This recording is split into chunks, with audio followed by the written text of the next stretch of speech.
The stank! The stank! Gotta get rid of the... Welcome back to the jaws of imminent death. Yes. You think to get rid of the stank of imminent death. You can't get rid of the stank, not the stank, so... Come on, the stank mode, the stank! So we are back in Tomb of Annihilation.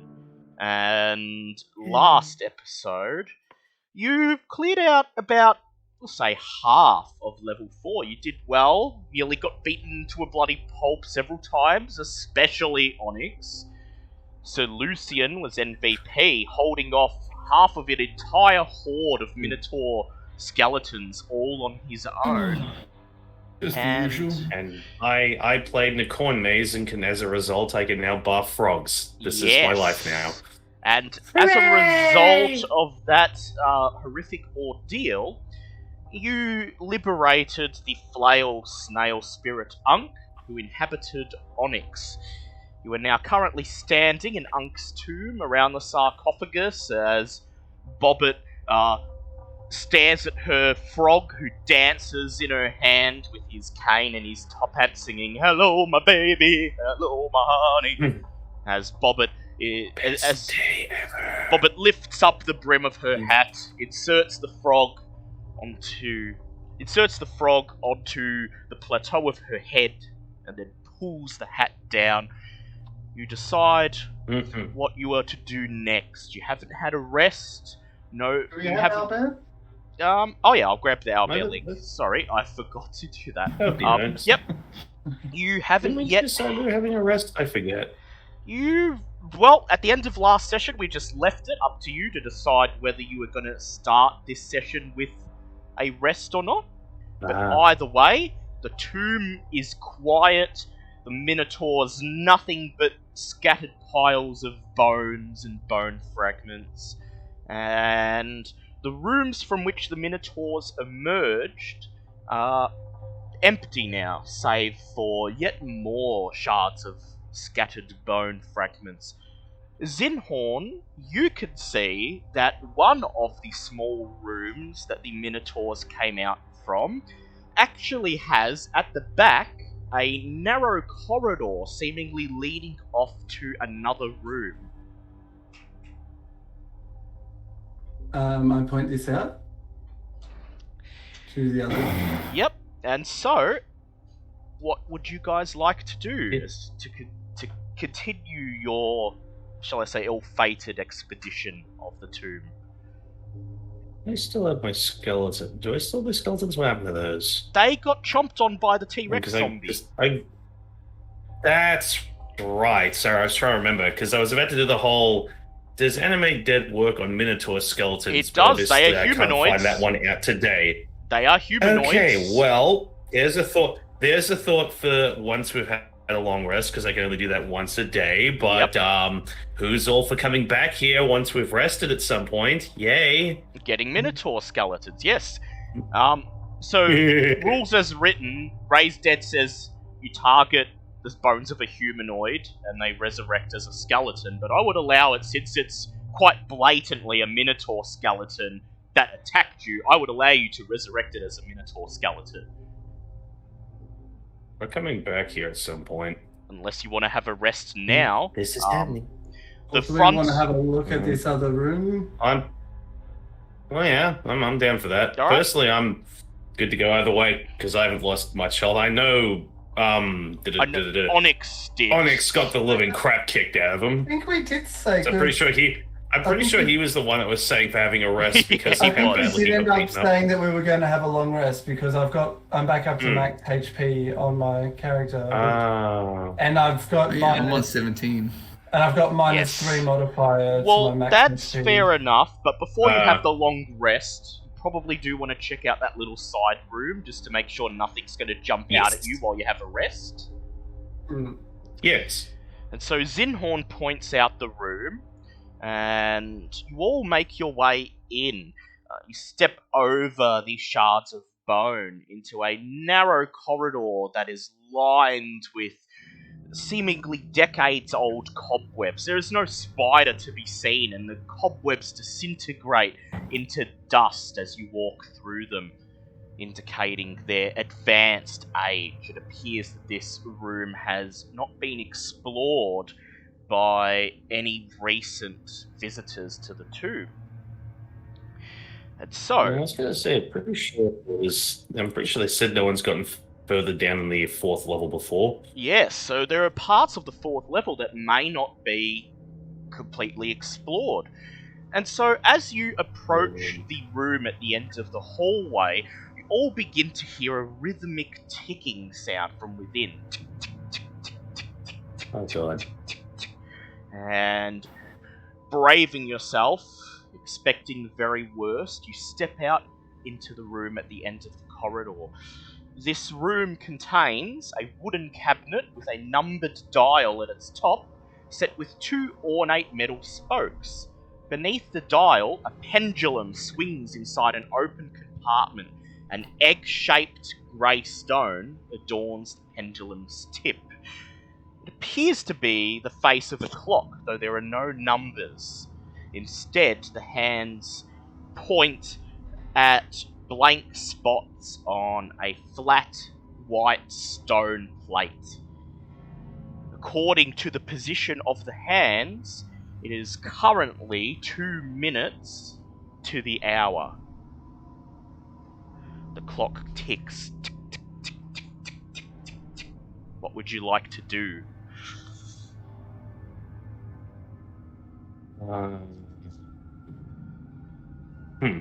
In Onyx's head, indecisive Unk seems to be struck by the technological wonder of the clock, and she says, "Ooh, the ticking is hypnotic. Let's just stay a while and marvel at its beauty." Onyx himself seems to echo Unk's sentiment as he expresses a desire to take the clock apart and to examine how it has been constructed. I mean, but the artificer would probably be definitely interested in one, why a clock is down here in the first place, but can I do like an arcana check to see if there's any sort of magical whatnot going on with this thing? Because you can being this far down in the tomb and somehow knowing what the time is an interesting one. Yep, make an arcana check, please.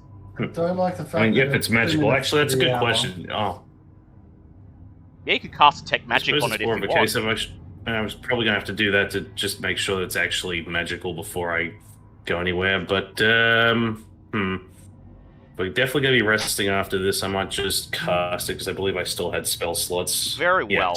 So Bobbit casts detect magic, and you cast detect magic, and the clock face and the pendulum both begin to light up, indicating an aura of transmutation magic emanating from this clock. It continues ticking. You may make an arcana check if you like. That is a 25. You step forward and examine the blank stone plate that serves as the clock's face, and you notice that right in the very center, there appear to be some arcane runes carved into the stone, only visible when you draw near. You quickly translate them, and they read, "Time flies."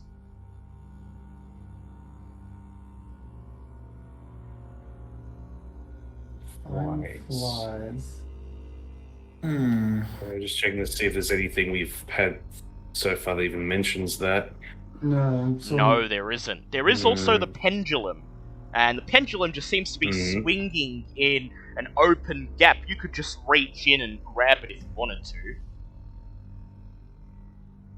I just, after the last couple of things we've been messing with, I just didn't want to straight up pull it apart with in case something happened. That is true. And so Onyx steps forward with his mason's tools in his hand, and Zinhorn just takes a step outside the room. Zinhorn takes a step back, and I was going to do stuff with the Tinker's tools, but clearly he's set on. Onyx reaches out to grab the pedestal, and then you see his hand press up against what seems to be an invisible wall, stopping him from simply reaching in and taking it. Looks over his shoulder at you, confused, and then begins to move his hands up and down across the invisible wall. And then he simply says, He points to a spot on the invisible wall with his index finger, and he says, "There's a keyhole here. I don't suppose any of us has an invisible key?" Aww. Well, not that we know of. No. You could try to pick it with your thieves' tools, though, if you like. But why would there be an invisible key? That just annoys me now. Because I don't know how I'm going to go with what's going to happen if I try to stick regular if you tools inside of a invisible keyhole. Well, if you could think of a way to make the keyhole more visible, then you could do it with advantage.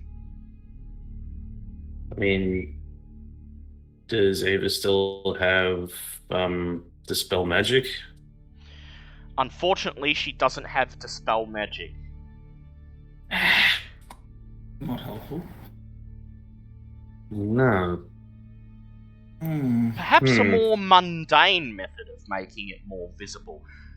After all, Really hit against the wall. if it's a normal keyhole, it obviously must have mechanisms or something. All you have to do is make it visible somehow. Does anybody have some paint on them? Well, you have paint, but you have magical paint. Yeah. So, Should I just have- Zinhorn, you notice with your perception that this room, due to being locked off for such a long time and not being explored, the floor is covered in a thick layer of dust, and dust simply piles up at various points. Probably bone dust, but it's got the consistency of powder. It's been here for so long. So Question. Zinhorn's going to pick up like a big handful of the dust. Yep. I see. And then sort of throw it in the direction of the lock and do a druidcraft sort of little puff to sort of like Puff of wind, yep. puff So you- of which is kind of like force it onto the. So you hurl a handful of bone dust towards the invisible wall, and then Druid craft a gust of wind. The bone dust blows over the front of the clock, sticking to the invisible wall and highlighting the gears that make up the lock's mechanism. So Bobbit, if you'd like to make your Thieves' Tools check, you may now make it with advantage. It'll be DC 20. Okay, so we have to roll 13 or higher because I have +7 to those. With advantage. And that's a 14, so +7 is 21. Yep. So you insert your Thieves' Tools, jiggle them around. It's much easier now that you can see the actual gears. And before long, you hear the telltale click and hear the sound of an old wooden cabinet door creaking open. You can now access the pendulum. Then, suddenly, the clock strikes the hour. Boom! Boom! Boom! Zinhorn quickly ducks back outside the room. Yeah, time to move. Bronze chimes within the clock ring at the top of the hour. So you're all going to duck out of the room. Well, Zinhorn's definitely doing it. Zinhorn is, yep. Yeah. I don't think Bobbit can quite get out in time as she is sitting there with the Thieves' Tools, but just the same, Bobbit, you may make a dex save, please. Just want to go. If this thing friggin' ages me magically, I'm gonna be pissed. Dex save. Wait, did you say a regular dex save? Yep, regular dex save. Okay. That's a 19. 19. As soon as the clock starts chiming, bing, bing, you drop your thieves' tools on the ground and you run out of the room, No. joining the others in the hallway. However, you are all still within 50 feet of the clock, so I would like everyone to please make a DC 20 con save. Oh, DC good. 20. Wow, you're Yep. fun. Alright. That's a natural 20. That's a natural 20. Plus 4. That's a That's natural a- 3. That's a 15. So, Lucian failed, Bobbit failed, Bobbit Ava failed. failed, Ava failed, and Onyx failed. Very Oh. well. Oh, no. well, actually- No.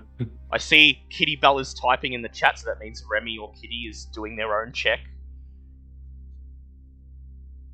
I don't like this. A noodle. No, she used it in combat against the Minotaur skeletons, remember, Remy? And it didn't work. And we haven't had a rest yet, so... Yes, we were going to do that after this. Oh, that's which is that's probably- actually Kitty. Yeah, no Kitty, that's... Yeah. Okay. Okay, so... Well, we're Everyone dead. fails. Everyone fails Mm. except for Zinhorn. Suddenly, course. as the clock chimes, ding, ding, ding, your bodies begin to contort and shake as your flesh begins to remodel, and you all suddenly, within the span of the clock chiming, age 22 years. Ah, damn it. Finally get a pension! The one person who it really doesn't matter. Of course. Yeah. The Doesn't- elf. It's the same The before elf. he does afterwards. I will now require Onyx and Ava to make constitution saves, as this has pushed them over the maximum lifespan for their Hey, race. no. I thought kobolds could live Oh, wait, up for no. like 200 years. Oh wait, let me look up the... I know it has for the Aarakocra, sadly, but let me check the kobold. Yeah, I'm pretty sure kobolds are a case of they live for like 200, but because of the way they Oh live, wait, no, they normally do. don't Yeah, live they that do long. live to up to 120. They just usually die very quickly. 'cause- Horribly. Yeah. Okay, so Ava is going to be making a con save. No. No. You don't do that. Okay, so Ava looks at you, holding out her wings in front of her, and her feathers grow grey, and some of them begin to fall out. Her noble eagle-like face suddenly withers, becomes wrinkled, and her eyes grow yellowed, cloudy with cataracts and age, but somehow she is still standing. Yay. Maybe the power of Mudmore is keeping her going. Perhaps. I don't Either know. that, or she's either holding on through sheer force of will or Mudmore, or she has reached an incredibly advanced age, but not aged enough to die. Because, according to her sheet, according to Ava's sheet, she is... let me check her age on here. Kitty has written down her age as 4. So 22 Oh. brings her to the age of 26, meaning she is luckily 4 years short Yes. of Oof. her maximum lifespan. Damn. You all Wow, take a moment this as is- you all take a moment as you reflect on your new forms. Bobbit once again in the familiar guise Yeah, of an it's just- adult woman, this time It's looking like, this time looking far About more 30 middle-aged. serpentine. Yeah, 30-year-old Yes, woman. she's about 30, about 34. Yeah, 34. Her skin now covered in thin green scales. Her face thin, snake-like. And to the rest of you, she bears a striking resemblance to Salida. Sir Lucian, who's already grey-coloured skin, stony from his heritage as an Earth Genasi, combined with the death curse wasting away at him, grows a slightly darker hue of grey, and the long flowing black hair and beard that usually distinguish him are now tinged with edges of silver hair as he reaches the late 40s, early 50s. But aside from that, still seems to be fighting fit. Is this just like a spell, or is it a curse, or You don't know. I don't know? After the clock stops chiming, goes back to ticking. Counting Wait, up that's all towards it the did? next hour. That appears to be all it did. This was dumb. And now I'm stuck in this again. Seriously, how many times do I have to do this? Even older this time. It's the third time it's happened this campaign. That said, now that the pendulum door is open, you realise that since you are pushing middle age once again, that you definitely didn't do this for nothing. So you reach into the clock, grab hold of the pendulum, and please make a Tinker Tools check to remove the egg-shaped stone from the pendulum. And this is just with proficiency, correct? Just with proficiency. That's a 14. Takes a few minutes, but you unscrew the little metal clasps that hold it in place, and the grey egg-shaped stone drops into your hand. You turn it around and notice on the other side of it a crescent moon symbol carved into it. This is the fabled navel of the moon. Oh!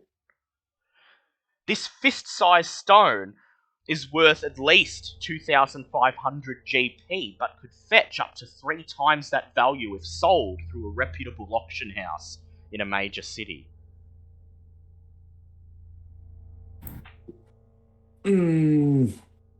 However, as you look at it, you find yourself feeling a slight spasm of disappointment as you realise that for all of the rumours and folk tales that exist about this treasure, that it allows you to find your way back to your loved ones through the folds of time and space, it appears to be completely unremarkable. It has no magical effect, and all of its value appears to come from the outlandish tales that are told about it.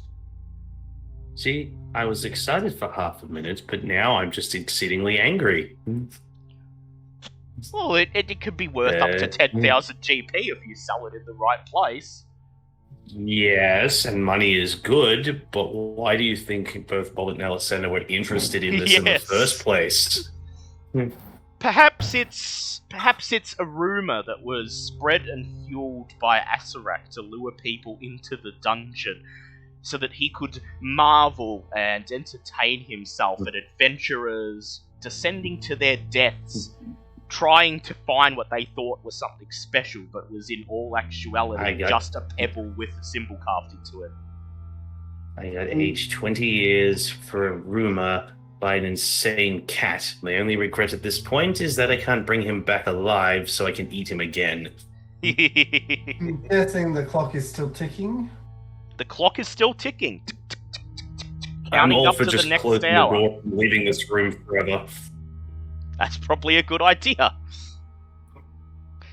Is there anything else you'd like to do at the clock, or are you guys happy to leave the room and have a well-deserved rest? Is there anything we can do with this clock? Oh, now that the pendulum is missing, it appears to contain no treasure.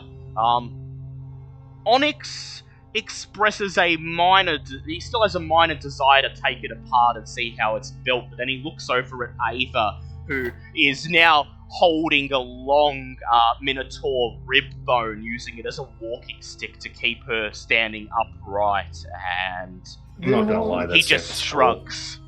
Xenon's going to go over to Ava, not knowing exactly the cause of this, and cast a greater restoration, because I would have still had a level 5 spot left. You If walk. that doesn't work, I do have remove curse. You walk over, and as Ava hovers on the spot, wavering, looking like she's about to fall over, you place a hand on her rained plumage and cast Greater Restoration. Colour immediately returns to her feathers, and her face unwrinkles, returning to its normal state. She throws the bone she was using as a walking stick into the pile of bone fragments, and then briskly walks back out into Unk's tomb. Can anyone remember, did I cast Mass Cure Wounds against the Minotaurs? You did. I did, so that would have been Yeah. 2 spell slots now. Yep, that's fine. Yeah. Just wanted to make sure. So it's not a curse then? It is a curse, Ah, because the Greater Restoration removes fixed one it, curse. yes. I'm just making sure exactly how many spell slots I have. So I still can on me. do... Where are we? I've got 2 5th level spots, so after a rest I can do it again if needed. I mean, I don't believe I used any of my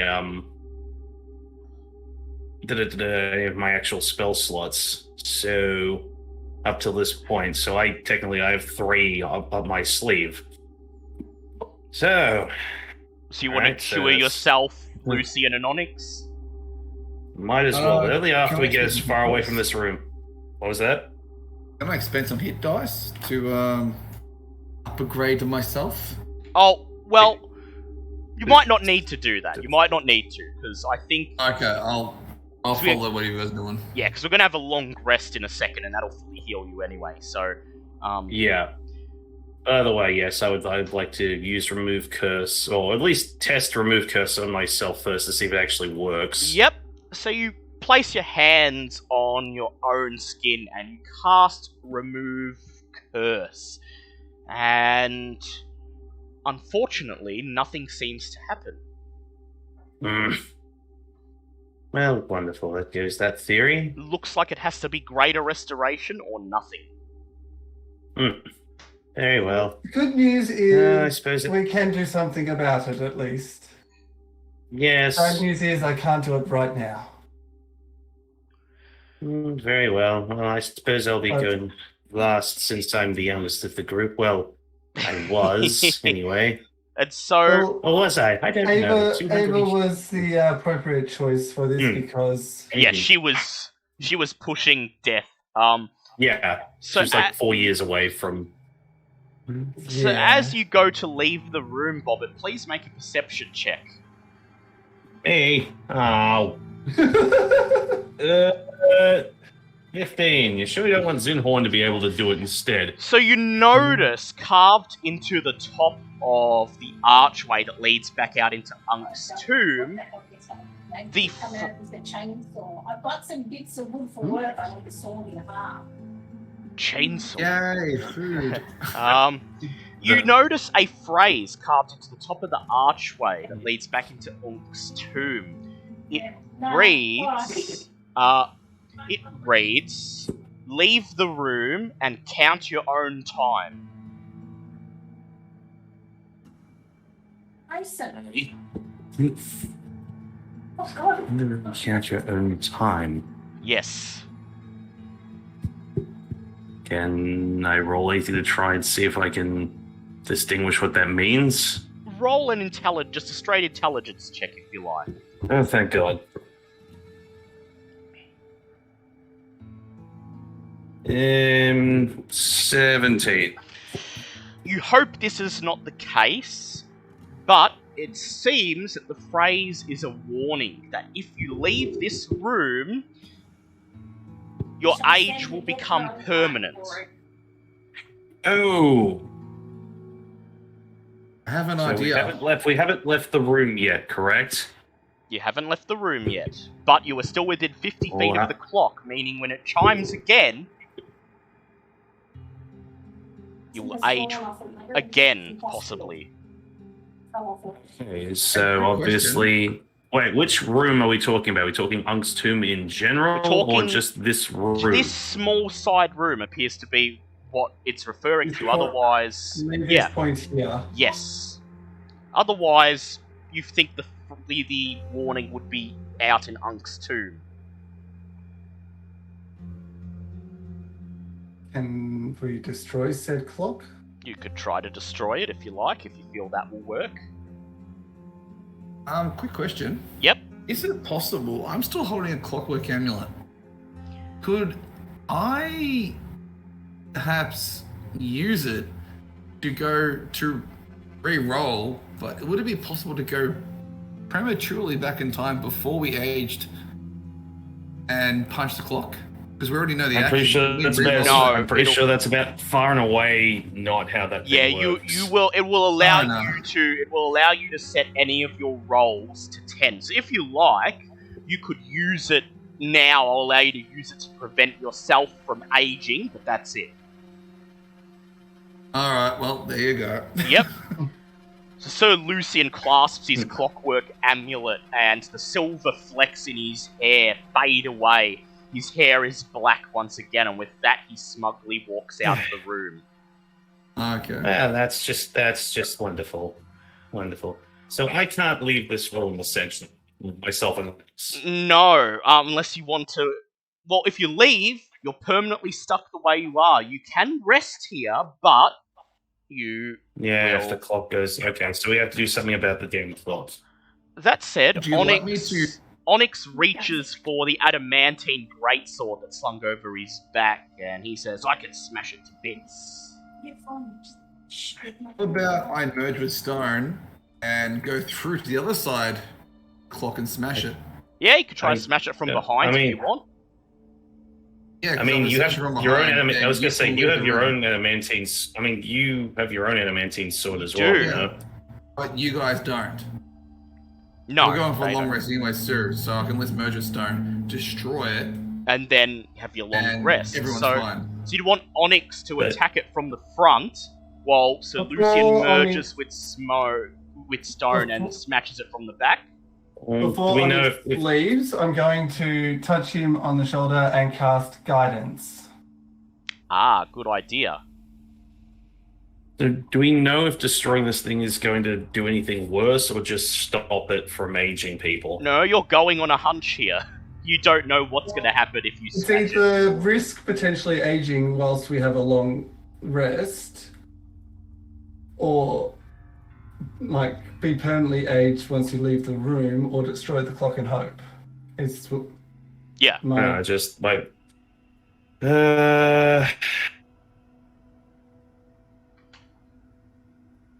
Let's destroy the clock. There seems to seems be like a mistake, but okay. Onyx and Lucian are both set on it. They draw their adamantine blades. And so Lucian second further merges away. with Stone. You're going to head straight to the archway as far as you can go. I'm going to take it. And Yeah, can't So- go any further. But my God, I wish I could. so So Lucian. anyone's going to go out the door since he didn't age. Yes, since he didn't age, he can Yeah, go out. whoop-de-doo for you, With Mr. Ava. Elvington. So Lucian becomes one with the wall, and then he and Onyx raise adamantine blades in unison and swing them right at the clock. So Lucian, please roll to hit the clock. And with your adamantine blade, it's not magical, so you just get a +9 on your to hit with it. Ah, is that all? And Onyx gets a D4. He does. So I'm going to All roll right, for can I- Onyx. So Onyx hits Oh, it. shit. What's the DC? So the AC of this clock is 18, so you need to roll a 10 or higher to hit it with the adamantine sword. Well, I rolled a 10. Lovely! And because Yeah. it's an... One. Yeah. Oh, nat 1. Okay. So you rolled a nat 1? It's alright. I rolled that one plus the 9. That's a 10, isn't it? Yeah, but you needed 9. yeah. Well, actually, because you're standing behind it, it is technically flanked, so you can roll with advantage. So go ahead and roll a second roll time. with advantage. Yes, roll with advantage on the unmoving clock. Oh, that's beautiful. 24. Lovely. Yeah. Much better. Both of you course. swing your adamantine blades at this clock, and because it is a non-living object, that automatically counts as a critical hit. So you may go ahead and roll your damage and double it. Sir Lucian, the damage for the adamantine greatsword is 2d6 plus 9. D6 plus 9.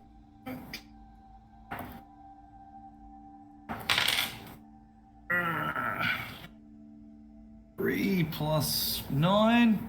12 points of damage. 12 points of damage, which is 24. That's double. And then Onyx rushes forward, slams his blade into the face of the clock, and springs and cogs fly out as the entire clock crumbles beneath your blades. The ticking grows louder before it abruptly stops. I need Sir Lucian, Onyx, and Bobbit to please make DC 20 con saves.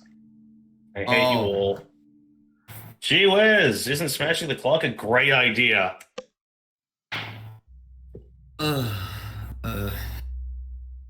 Was fun. Oh, do I anything to add to that? I actually No. passed mine. You passed yours. Well, you... 16. 16. Well, you prevented yourself aging last time, Sir Lucian, so you might have to unfortunately age this time. Onyx has also failed. And so... Is that with his +4? Oh, well, Onyx gets the double whammy. Yeah, Onyx nat 1. Oh, he gets +4 because of Oh guidance. no. Oh, So- he's well, he's dead. So Lucian and Onyx both suddenly age 8 years. So Lucian, you're 8 no years? longer pushing your early 50s. Rather, you have aged into a more refined, handsome mid-40s appearance. The flecks of silver in your beard are not there, but your face has taken on a wiser, more stern appearance. After this, the ticking stops. The clock nothing more than matchwood and scrap metal. Is the death plague also advance as a result? No, it doesn't. Thank God. Thank the 9. Yeah, that would stuck horribly. Thank the 9. Thank you very So much. I guess Thank we're. you. So I'm guessing we're stuck here until we can get this reversed. Well, you can now you can now risk leaving the room if you want. The clock is destroyed. But if the clock's destroyed, there's no more ticking. Is there a reason for Yeah, them the to ticking- leave? And The ticking is gone, so you could try to leave the room if you like. Some of can us I don't want to be take stuck at 32. can I take the clock? I'm gonna take what's left of the clock. Yeah, sure. Well, not 100%, but I'd like to smash the clock up with whatever I have in my strength to smash it up into a fine dust. it's already gone. But you could still, That's you fine. could be sure. What? He was to be sure. I want to collect the dust. That's all I really want Yep. is the dust. So Lucian, make an athletics check, please. Ah, beautiful. Jesus. Thank you. That This is is very, very bored. back to Fey rolls again, guys. Oh, good. That is not a pass on any level. Well, what did you get all up? I rolled 2. 2, Plus yeah. before, that's So just as Bobbit and Onyx ponder whether they're safe to leave the room, so Lucy just sticks behind and starts smashing at the matchwood and scrap metal with his adamantine greatsword, trying to smash it into a fine powder, but it appears that the maximum amount of damage has already been done, and so in the end he just, frustrated, slams his sword on the floor and sweeps all of the springs and cogs across the room and then joins the rest of you. Did you enjoy yourself there? Get that all out of your system? Yeah, the whole idea, I wanted to take the dust to turn into like a dark vision sort of cloaking device, What? just to throw in their eyes. Well, there's plenty of dust in this room, so yeah, you gather up I mean, a couple handfuls of dust and put them in your bag. You have. Okay. Let me see. You have 3 handfuls of dust that you could throw at somebody. Right, that's 3 Oh, good. tries. Yes, 3 Yes. handfuls of pocket sand. Yes, Metal flakes. pocket sand. Metal Wonderful. flakes. So- It is up to you guys whether you wish to risk leaving. After a long rest, I could potentially do 2 greater restorations. Yes, so it's up to you guys. But you'd also be burning up your 2 biggest spell slots for the day. Yeah, which you might need. Yes, well, I know Onyx is, out of all of us, is going to need the, because, yeah, Lucian only got aged 8 years in the end, you said, correct? Yeah, he Yeah. only got aged 8 years. Onyx got Aged. boosted about 30. Yeah, Onyx Mhm. got aged 30 Uh. years. And I got pushed up 22 because I only failed Yeah. the first one. So you're like 34 now. Yeah, well, wonderful. If you do Okay. leave, there's no way of testing until Until the long rest is done, the yes. long rest is done. It seems where. So, well, I personally vote to stay here for the evening For if the- the clock is gone. Yep, very well. So you sweep aside some of the bones on the floor and clear out a patch of ground where you can lie down and try to catch a wink of sleep. You guys have your long rest, filled with dreams of growing old and withering away to dust. You are fully healed, regain all your spell slots, and the death curse takes its toll. You awaken 8 hours later, feeling just as beaten and tired as you were when you closed your eyes to go to sleep.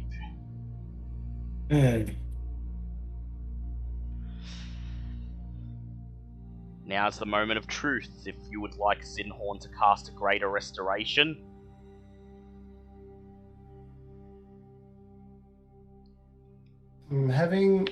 Should we have someone come out of the room, test to see if a greater restoration will work? and yep, that's up to you guys. Because that way, if it does work, then we You can do know it at that any we can- time. We can do it at any time.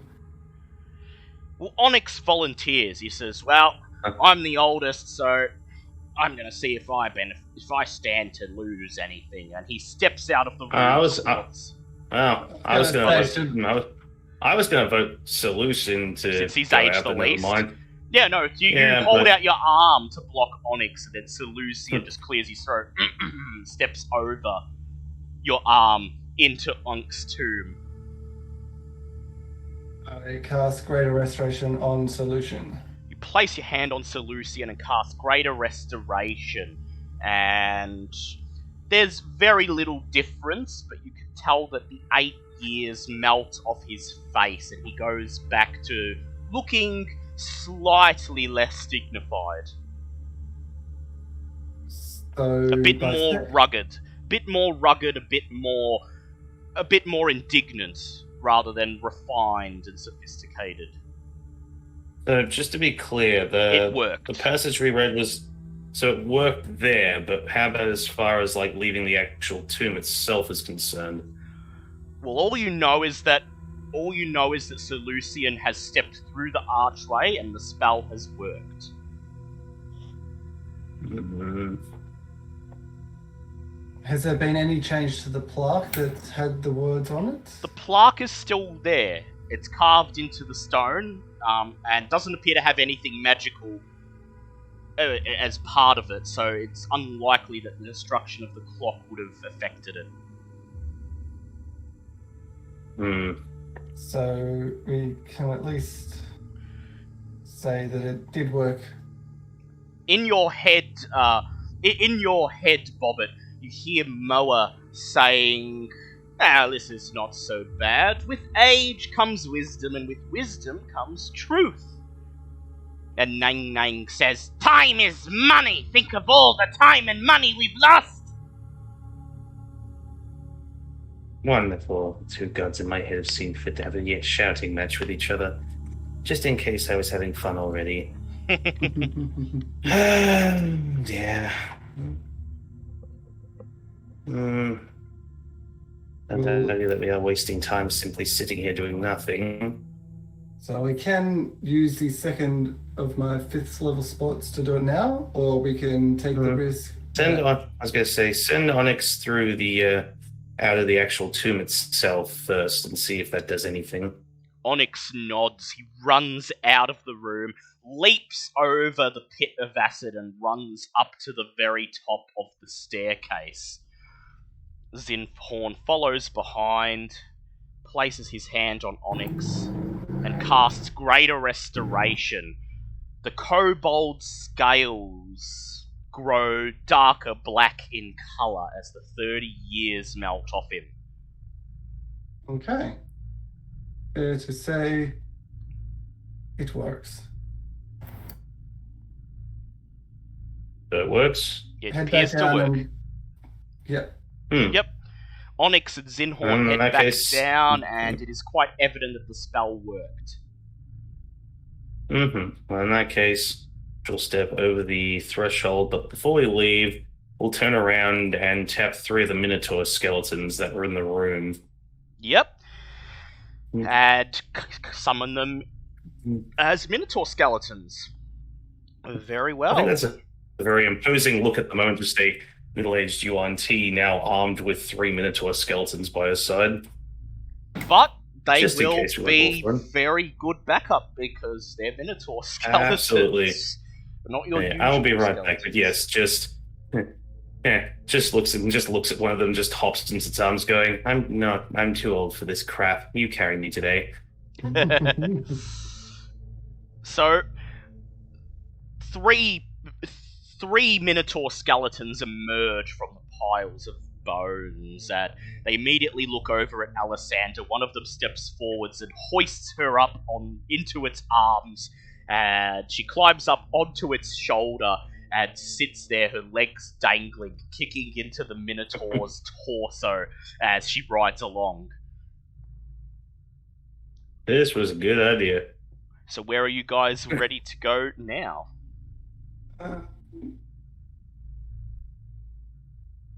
I'll be right back while you guys make that decision. Have fun. Let's go on an adventure. You're up to heading back to the main room and finding another destination. Yes, you can. Have So we already taken a long rest? you've already Yes. taken a long rest, so you're fully healed. All Okay. your abilities are back.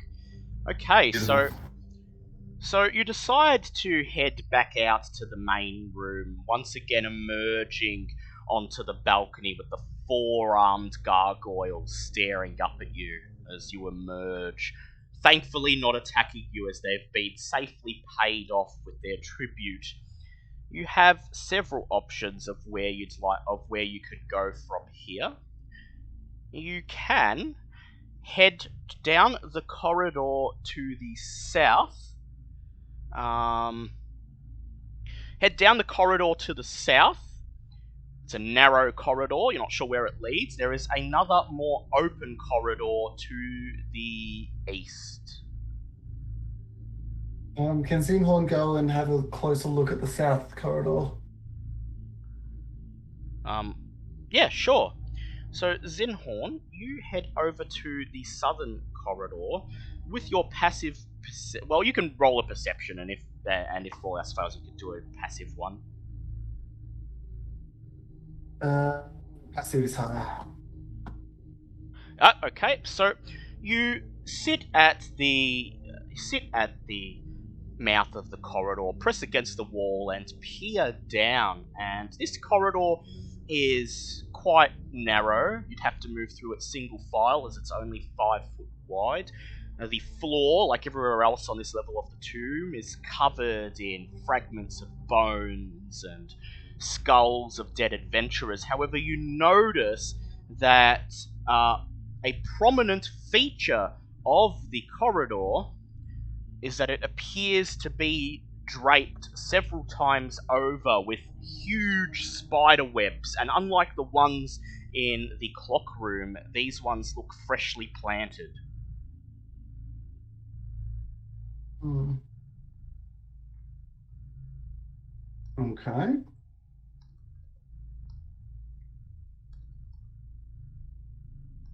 Something. Are there any near the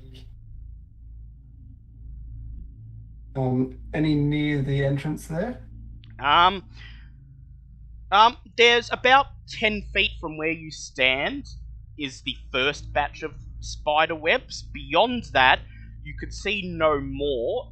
You can see that the corridor branches off. It heads both left and right. You don't know if there are more spider webs beyond there, but you assume that there might be.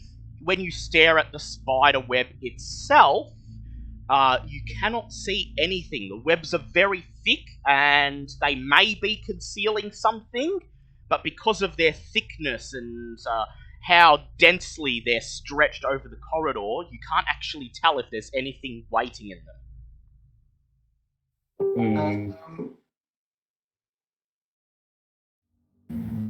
Zinhorn is going to go back to the others and let them know of what he has found. Yep. Wonderful. So what do you guys think? Would you like to check out the other corridor? Let me check our other option out first. I do have a potential plan for at least trying to get a bit more information about the webs, but... Yep. Were you thinking of becoming a spider? Yeah. Because... Yeah, that might work. Web sense, while in contact with a web, the spider knows the exact location of any other creatures in contact with the same web. Yep. So you want to wild shape it to a spider? Go into the Spider Queen. Yep. Ice Spider Queen.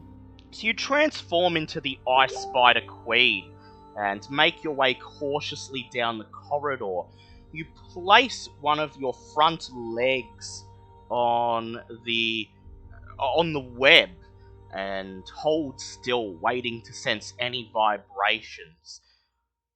Almost imperceptible to anyone other than a spider, the web jiggles and vibrates, and you determine that there is indeed another spider waiting within the web.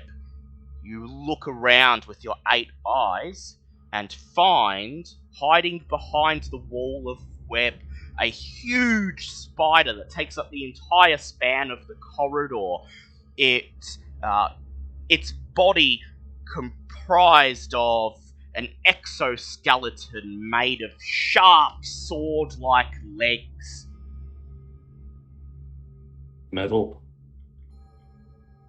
Alright. That's so horrifying. And just as you have noticed its presence, it has noticed your presence. It turns around, making an almost metallic creaking as it crawls towards you. It fixates its 8 red glowing eyes upon you, and when it recognizes that you are a spider, makes no further movement.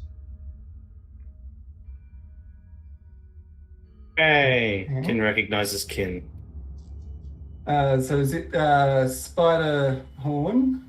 What is going to back away and is going to attempt using its webbing to leave a message on the ground. Yep. To let them know that there is A spider here. a large spider. Yep. So you hang in the air, and with your front legs you weave the silk into a phrase, "Big spider!" with an exclamation mark. But staying in spider form. Yes. Mm-hmm. Was there room to go up on the roof, or is it just does this web take The web takes entire... up the whole corridor. It's seemingly placed here so that anyone passing through the corridor would have no choice but to at least pass underneath the web. Do we want to check out the other corridor that we haven't looked at yet? Just it's either that or we have to immediately fight the spider. It's up to you. So knowing that this spider hasn't attacked, because I am spider myself, Yes. going to do something that's probably a little bit silly, so making sure the others are keeping their eyes out on me. Yep. Going Further to in. try and make my way through the webbing further in. Yep. So you deftly negotiate the webbing using your spider legs. The sword spider watches as you pass through. It crawls over to the top of the webbing and watches you leave. It makes no attempt to follow. You reach the junction and first decide to head right to another batch of webbing. Place your legs upon it and do this and determine that this one is also inhabited by a spider of similar size and temperament. You scurry over to the next batch of web that you can find, and after a few minutes determine that the corridor is inhabited by a group of 3 sword spiders waiting to ambush anything that enters this intersection. So that's all of them that I've found, 3. Yes, it appears there are no more. There's only 3. So again, make my way back to the others and in webbing. Yep. You draw Like a big a number 3 in times 3. silk. Yeah, times 3. Big spider, exclamation mark, times 3, and then you tap at it with your front leg. And sort of like do like a point and do like your exits are this way. So do like 1 down Yeah. that way and 1 down that way and So Zinhorn motions to the rest of you that there are 3 such spiders. 1 in the entrance of the corridor, and 2 more hiding beyond the intersection. So at this point, we can't go any further unless down that corridor unless we wish to fight immediately. Yeah. Seems almost inevitable at this point. Or Zinhorn could press on his own if he wants. I mean, Like, the webs do encompass most of the corridor, but if you move carefully enough, you might be able to squeeze through without touching the webs, which means the spiders would not know you're there. But it would be hard. yeah, exactly. hang on, let me. I've got a thought, but I just need to.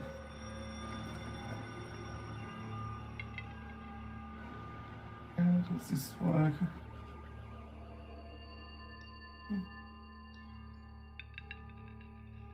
No, that's not what I'm looking for. It is. That's what I'm looking for.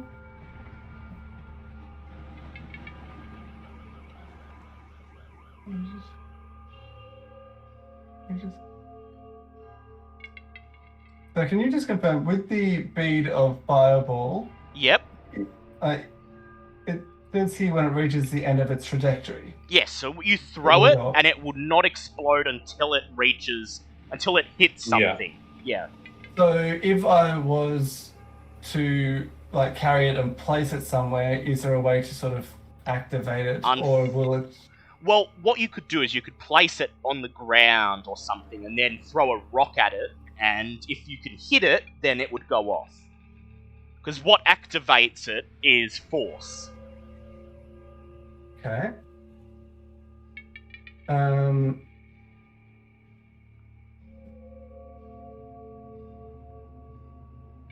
In that case, Zinhorn goes over to Alessandra or Bobbit or whoever's in charge. It varies from person to person. Well, Sir Lucian steps forwards, and he just says, And, like, Yeah, I'm just pointing at him and go, yeah, if you're throwing things, best give it to him. I tap the fireball bead and sort of like suggest, can I take one? Will you give him a bead, Bobbin? I mean, He does have his own, but he Seems- can't use it right now because he's yeah, transformed. no, that's fair. Fine, but I get one of hanging. He can give you one later. Remember this. So I'm going to make my way through Yep. and place Clutching it. the bead in your pincers, in your fangs, you make your way through the web, and where do you I'm place it? going to place it here. Right in the middle of the intersection, yep. Yep. So you reach the middle of the intersection, you drop the bead on the floor, and then you scurry back out.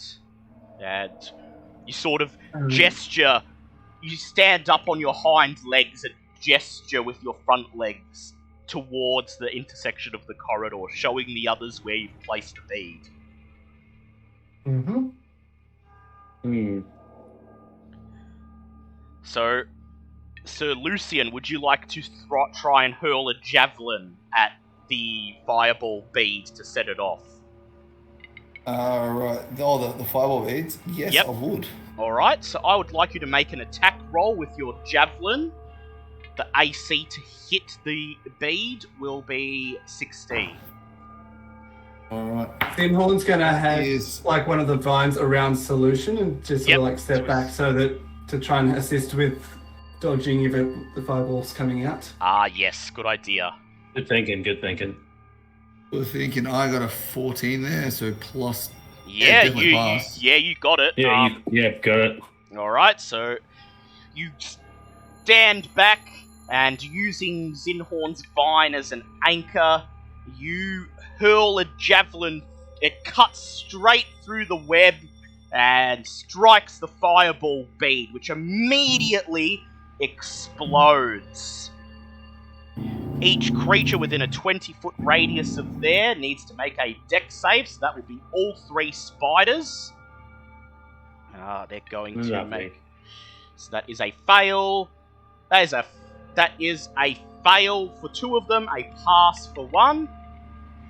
That is 33 points of damage and 16 points of damage. Sword Spider 2 is the one that passed. 1 and 3 both take the maximum damage. The flames surge out and burn the webs to a crisp, causing all 3 spiders to drop down into the corridor.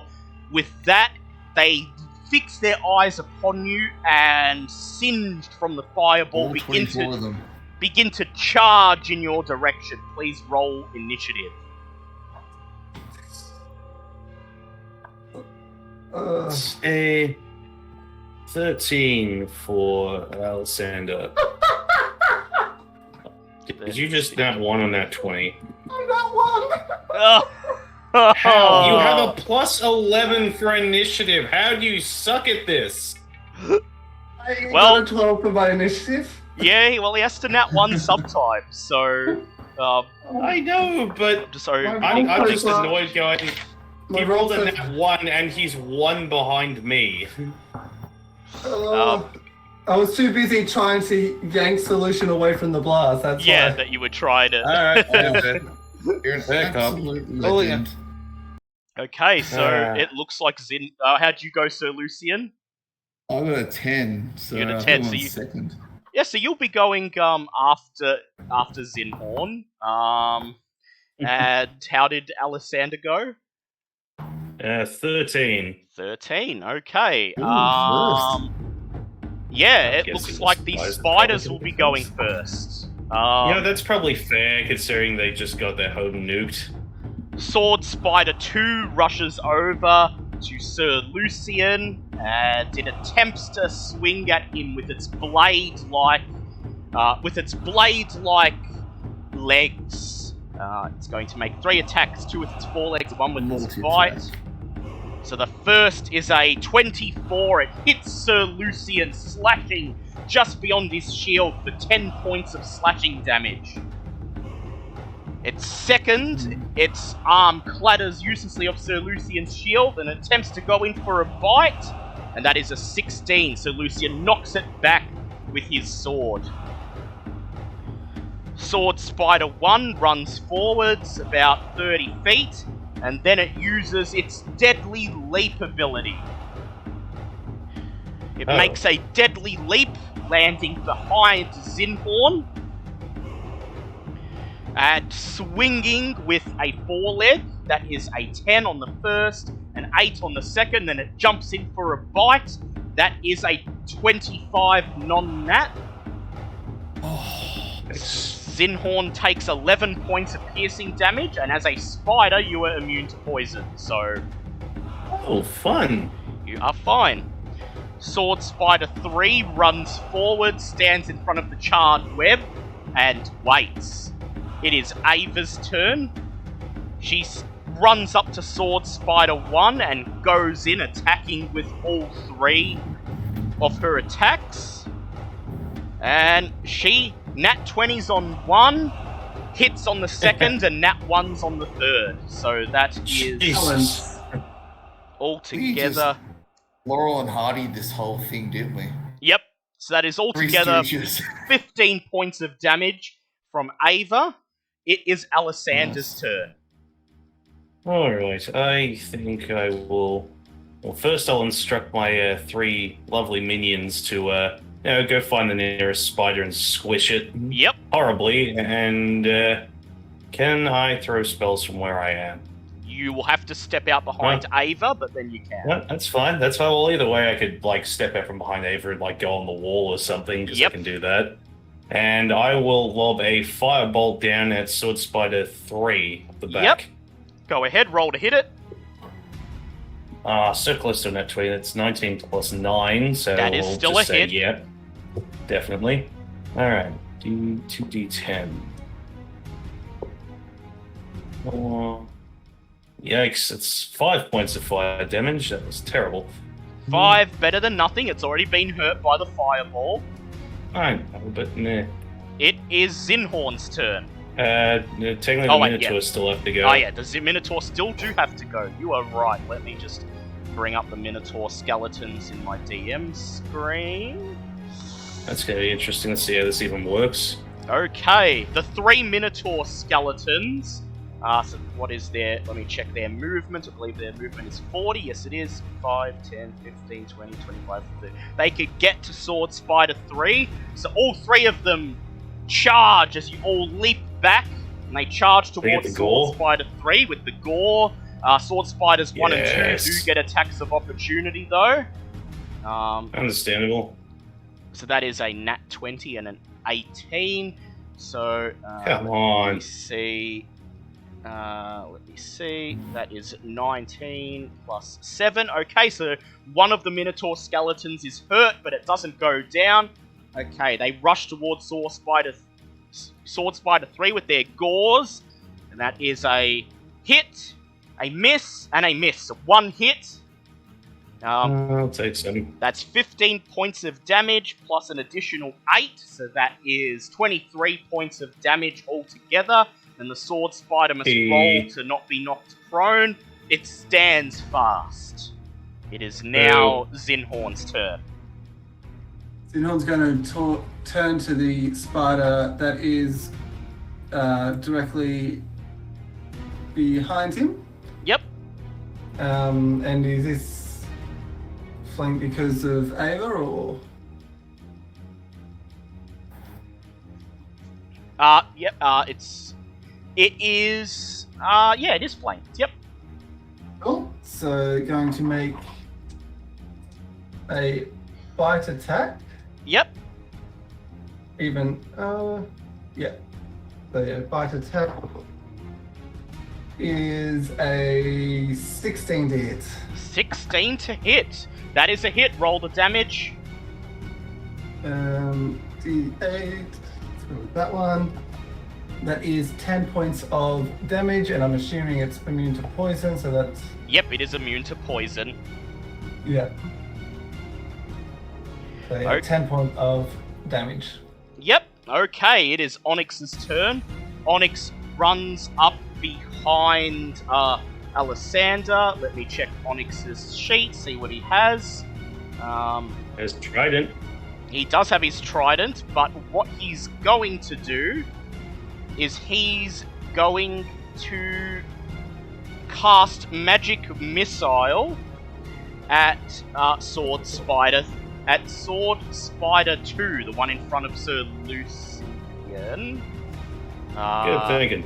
So that is 4d4 plus 4. Sorry, I'm going to be a bit slow because I have to play Remy and Kitty's characters. No, you're fine, you're fine. Plus 4. That is 13 points of damage as his magic missile hits it. It is now Sir Lucian's turn. Alright, I'm currently engaged with Sword Spider 2. I'm going to Yes. swing at the adamantium sword. Alright, sure you don't want to use your normal sword because it is a living creature, so your normal sword will probably be Oh, better I thought to that's hit a it. limited use. Yeah, no. Oh, wait, no. You switch to your longsword plus 3 and you go in. That's all. Yeah, go for the. Yep, go for your plus 12 rather than your plus 9. Alright, let's do that. Roll to hit. That is a. You said plus 12? Plus Yeah, that's 12. definitely a pass. Yeah, that is a hit. Roll your damage. D8. That is what? 6 plus. What is it? 6 9? plus 9, yeah. Plus So 9. 12. Now you 14. get your next attack. Go again. So 15 points of damage there. Yep. So. Shit, I can't roll. I've got fumble fingers. 6. What's the DC? The DC is 14 for a sword spider. Oh, that is 6 definitely a plus pass. 12, yeah, 6 plus 12 Alright, is so fine. roll your damage for your next attack. Alright, that is another 12 points damage. Yep. All up by this bit. So you lop off one of its front legs. It rears back. It's now the spider's turn. Sword Spider 2 disengages from Sir Lucian. It runs 15 feet up the wall and then uses its deadly leap ability. It leaps into the spot containing Bobbit. So how deadly leap works is if the spider moves at least 15 feet as part of its movement, it can then, as a bonus action, use deadly leap to land on its feet in a space that contains one or more other creatures or adjacent to its space. Any Roll a disadvantage. No, it doesn't get a roll. Each of the creatures adjacent to where it lands must succeed on a DC 18 strength or dex save or be knocked prone. And you also take damage. So it lands here. So Bobbit, Onyx, and Ava need to make a DC 18 strength save. Strength or dex, you said? Whichever one you like, yeah. Well, I'm going to go strength because that's exactly 18. 18. Okay, Ava fails. Onyx fails. Okay, so Onyx and Ava are knocked prone. They are knocked off the balcony and fall down, taking 6 points of damage. Jesus. And then all of you take 29 points of damage from the impact of the deadly leap. 29, jeez. Yes. Ow. So Look at how much I'm down to now. Ava is down to 49. Actually, she was at full health. She is at she's at 71, and Onyx is down to. There we go. All right. Sword Spider 3 acts next. It disengages from the Minotaurs, runs 15 feet, and then uses its deadly leap on the Minotaurs, leaping towards them. Each of the 3 Minotaurs is going to make its save. Those sort of... And let us see how they go. That is a fail, and 3 fails. So all Minotaur skeletons are knocked 5 feet back. They're knocked prone, and they all take 32 points of damage. One of the Minotaur skeletons is destroyed. Come on, guys. This is just shameful. It is shameful. Kicking the crap out of us yesterday. Meanwhile, Sword Spider 1 swings its 4 legs at Zinhorn. And that is a 17. That hits the Spider Queen. So Zinhorn, you take 13 points of slashing damage. Comes in with the next 4-leg attack. That is a 15. That hits. That is an additional 6 points of damage. And then it goes in for the bite. And that is a 20, so that's a hit. You take 16 points of piercing damage, and you are immune to poison. Cool. Okay, it is now Ava's turn. She flies up in the air, and she fires her bow at Sword Spider 2 with advantage. She hits him and deals 10 points of damage. She makes another attack and unfortunately misses. It is now, I believe, Alessandra's turn. Okay, well, I have a lovely spider next to me that just jumped on me, so stupid bug, you go squish now. Swinging with the staff of striking, or the goat staff, Yep. as I prefer to call it. Go ahead, roll to hit it. I'm guessing a 21's going to hit it. It will. You're going to spend Okay, some going off force. the two-hand. I most certainly am. Certainly am. I will throw one in on top and one in on this. So that's going to be... So that's going to be 15 points of normal bludgeoning damage, and then an extra 4 points of force damage on top of it. You strike it with your staff. Thwack! Hitting it, knocking it off its feet. It lands on its back, twitches, and ceases to move. Also, Just looks at Spider- that angrily, just... Yep. Sorry, Spider 1 took 6 points of cold damage at the start Yes, of it its did. turn. So it's close to death now. Yeah, And just sort of Zinhorn stares at the crank- bug going... Yep. Zinhorn got Squish the turned bug. back into normal version. Zinhorn Yes, did. normal Zinhorn. Ah, Just as well, it is now Yeah. Zinhorn's turn. lovely. So Zinhorn is going to. So he said the one in front is like close. Yep, close to death. Or at least looking like it. Gonna go with. That is what type of damage is that? That is acid. Would Zinhorn know if spiders are immune to acid damage or just poison? You know they're immune to poison. You could try to make a nature check to see what you know about sword spiders. It's an 18. So, sword spiders are very rare spiders that typically live in the Underdark, which explains their rugged sword-like exoskeleton. They are immune to poison, and as far as you know, are not immune to acid. Okay. Zinhorn is going to show a little bit of rage after taking all these hits. Yep, And going to go with some primal savagery. go ahead. Ooh. Going to, yes, the claws are going to come out. And that is a 17 to hit. 17 to hit, that's a hit. And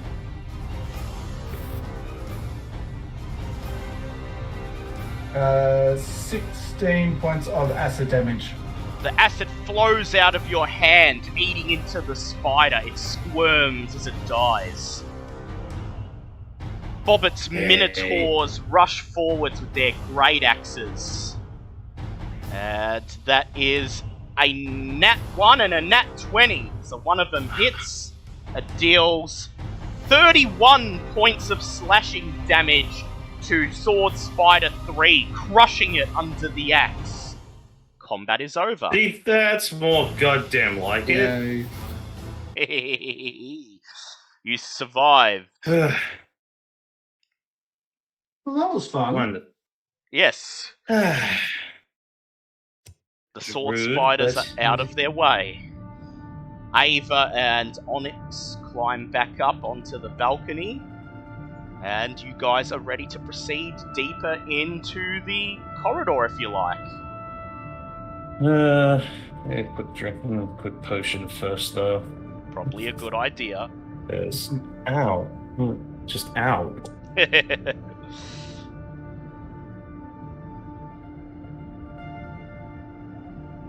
So just it's alright, all left to do. Yep. So the Minotaurs run ahead, and you join them at the intersection between east and west, at the end of the corridor. And you see that at the end of the easternmost corridor, there is what appears to be an engraved stone slab set into the wall. On the other side, you can see a faint blue light filling a small room.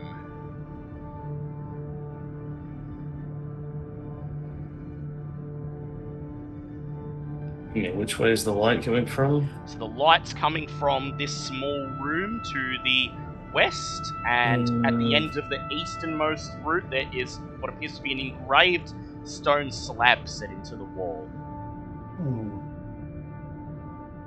I mean, he's really intrigued by the light, but at the same time, You have minions. True. Minions. True. I only got 2 of the damn things left, so I'll take the one that got that nat 1 on its last turn and just go. It's sent it ahead. You. Yes. So the one Minotaur steps ahead, it enters the small room, and it's bathed in blue light. It turns back to you and shrugs.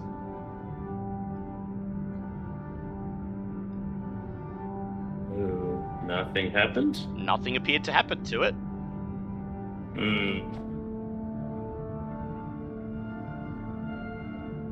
I believe we can understand for me being understandably nervous about just about everything in this place at this point. That is entirely correct. Because, yes, we could sit there and say nothing happened to it, but we don't know if this thing, whatever's going on, only affects living things. I'm not sure.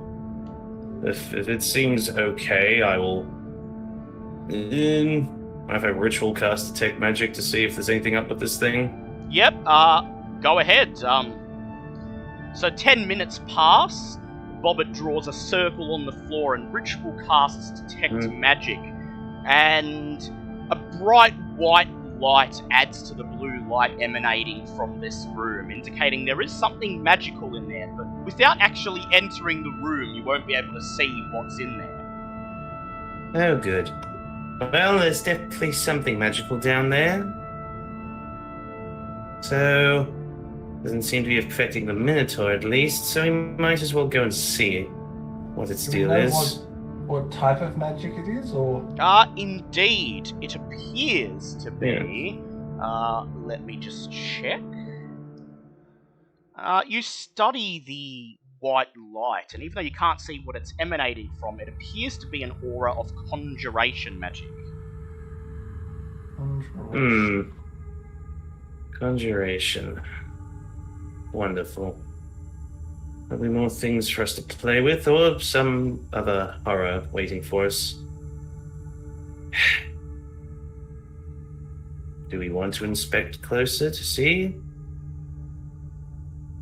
Onyx just nods and says, "You first, mate." Lovely. Zinhorn will follow Bobbit. Actually, I was going to say, I was actually going to let Zinhorn keep an eye out for any potential traps, which I'm sure will be sticking around down here. Yeah, of course. I'd say I'd let him look over the top of me, but it's like, no, I just aged like 20-something years, so I'm probably about as tall as he is now. Yep. Lovely. How tall is this area? So the roof is 20 feet tall. 20 feet tall. Each level's always 20 feet tall. At least it has been until now.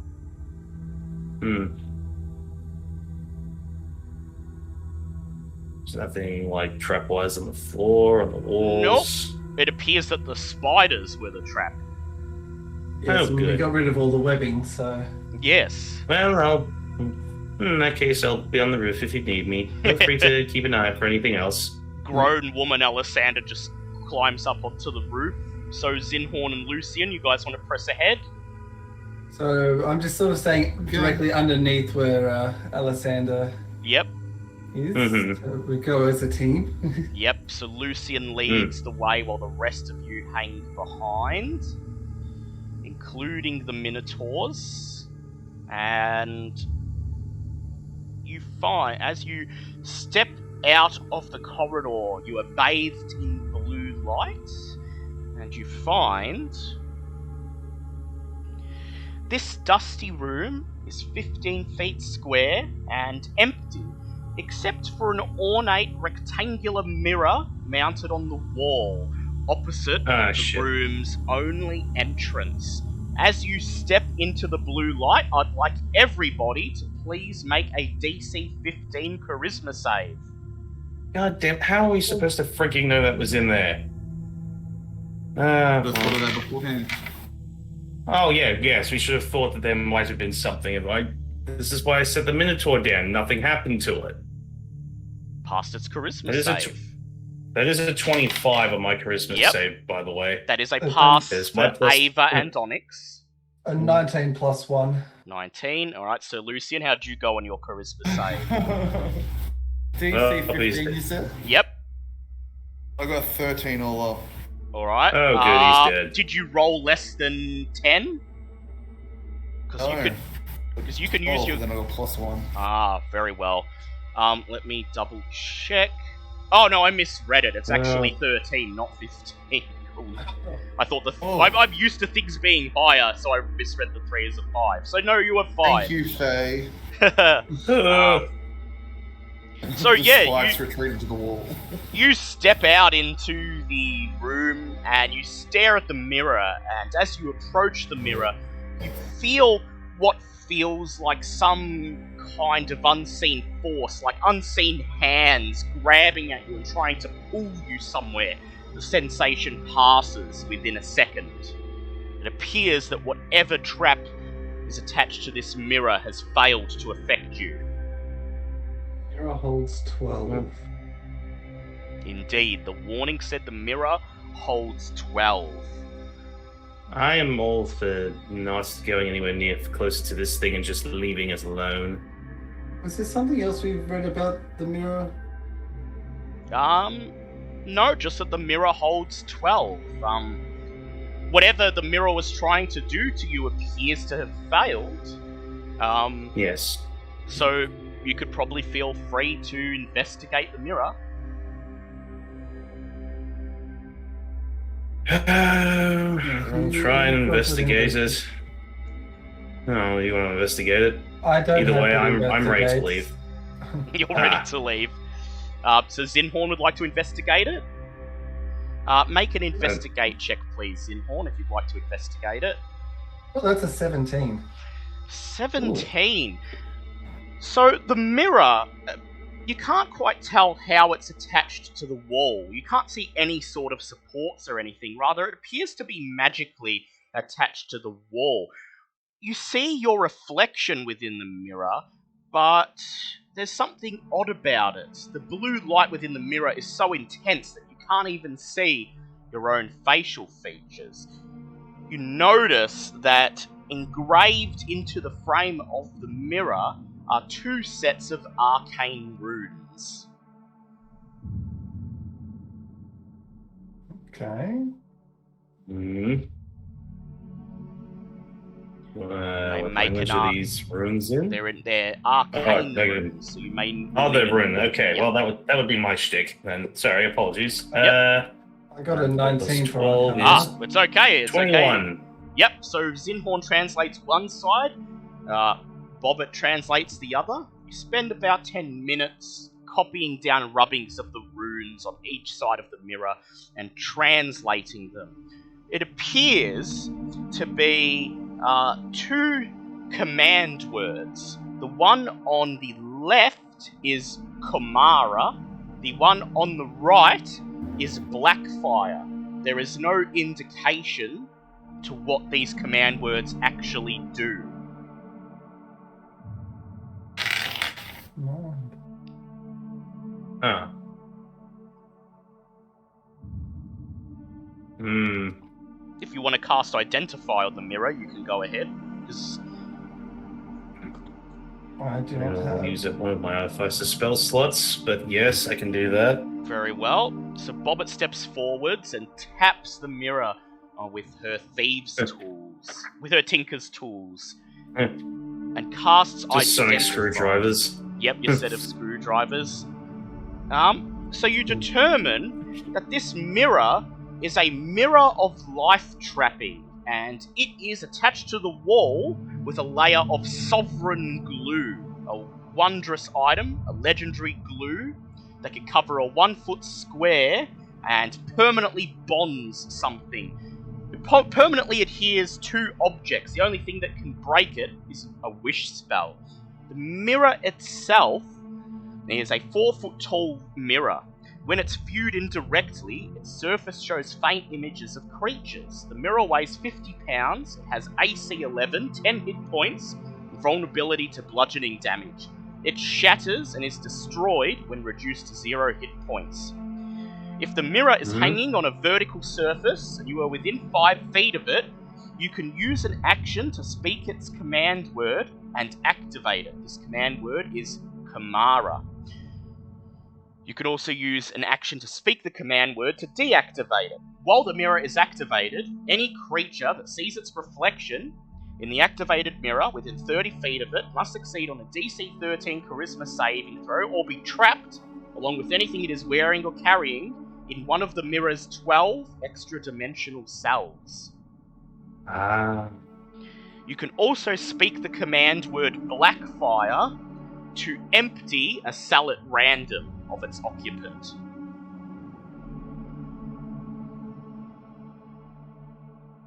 To do this, you simply speak the word Blackfire along with a number between 1 and 12 to release the occupant, if any, of that extra-dimensional cell.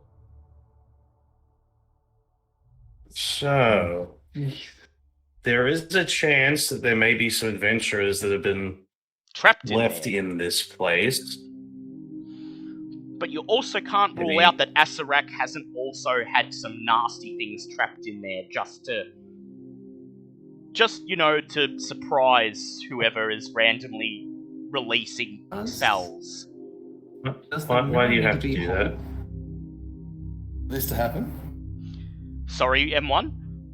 Does the mirror need to be whole for this to happen? It does. It needs to be whole, and it needs to be whole. It needs to be activated, which it already is. Speaking the word Kamara will deactivate it, which means it no longer works. But also, you can't release anything. And it also needs to be attached to a wall. If it's not attached to a wall, its powers do not work.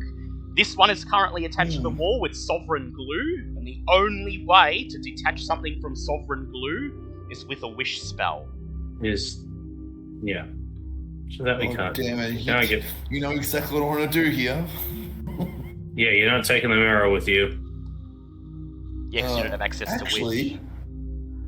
No, it'd be too. I was trying to think maybe we could just take the wall from behind it. No. Oh, I mean, and then you'd be lugging around a giant pissing goddamn mirror and a wall on your back the basically the entire equivalent of a time. nuke. If you could find a way to It's carry not a the nuke. wall, yes, it's a 20-foot. No, it's 20 feet, Yeah. and then you'd be adding the wall on top of it. So that would be no. Hang on. Not to mention that any time I've any of got us look at it, we'd still have to keep rolling to make sure that we don't get sucked into it. How about? Can I use my rug as sort of like a trailer? You perhaps? could. Your carpet can hold up to 50 pounds, up to 100 pounds. So if you could remove not the whole wall, but just the portion of the wall that the mirror is on, Which the mirror is attached to. yeah, you could do that. Onyx is holding his mason's tools, and he seems quite eager to give that a try. Are we really Hey guys, doing this? what do you think of this? You want a portable death mirror? You'll I probably think you're all want insane, and this will doom us all. to deactivate it when you don't want to be sucked into it. That's Kimura, isn't it? Yeah, Kimura to deactivate it, and then you speak Kimura again to activate it, or Blackfire followed by a number between 1 and 12 to release something trapped within. I'm really curious to see in case there are any actual adventurers in the mirror, but because our lovely DM is now doing that whole but Well, I don't know whether you're just saying that to freak us out or not. Sinhorn is okay for you to test. test it. Yeah, well, If while Onyx is Alright. removing the wall, you'll have time to try to release something. Let's do it. Yes, but Well, now it's Kimura.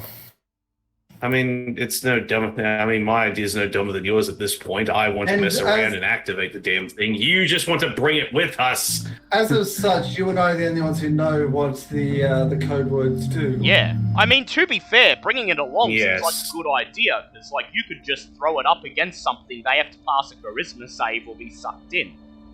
And you can throw somebody in there, so it's basically a portable death ray.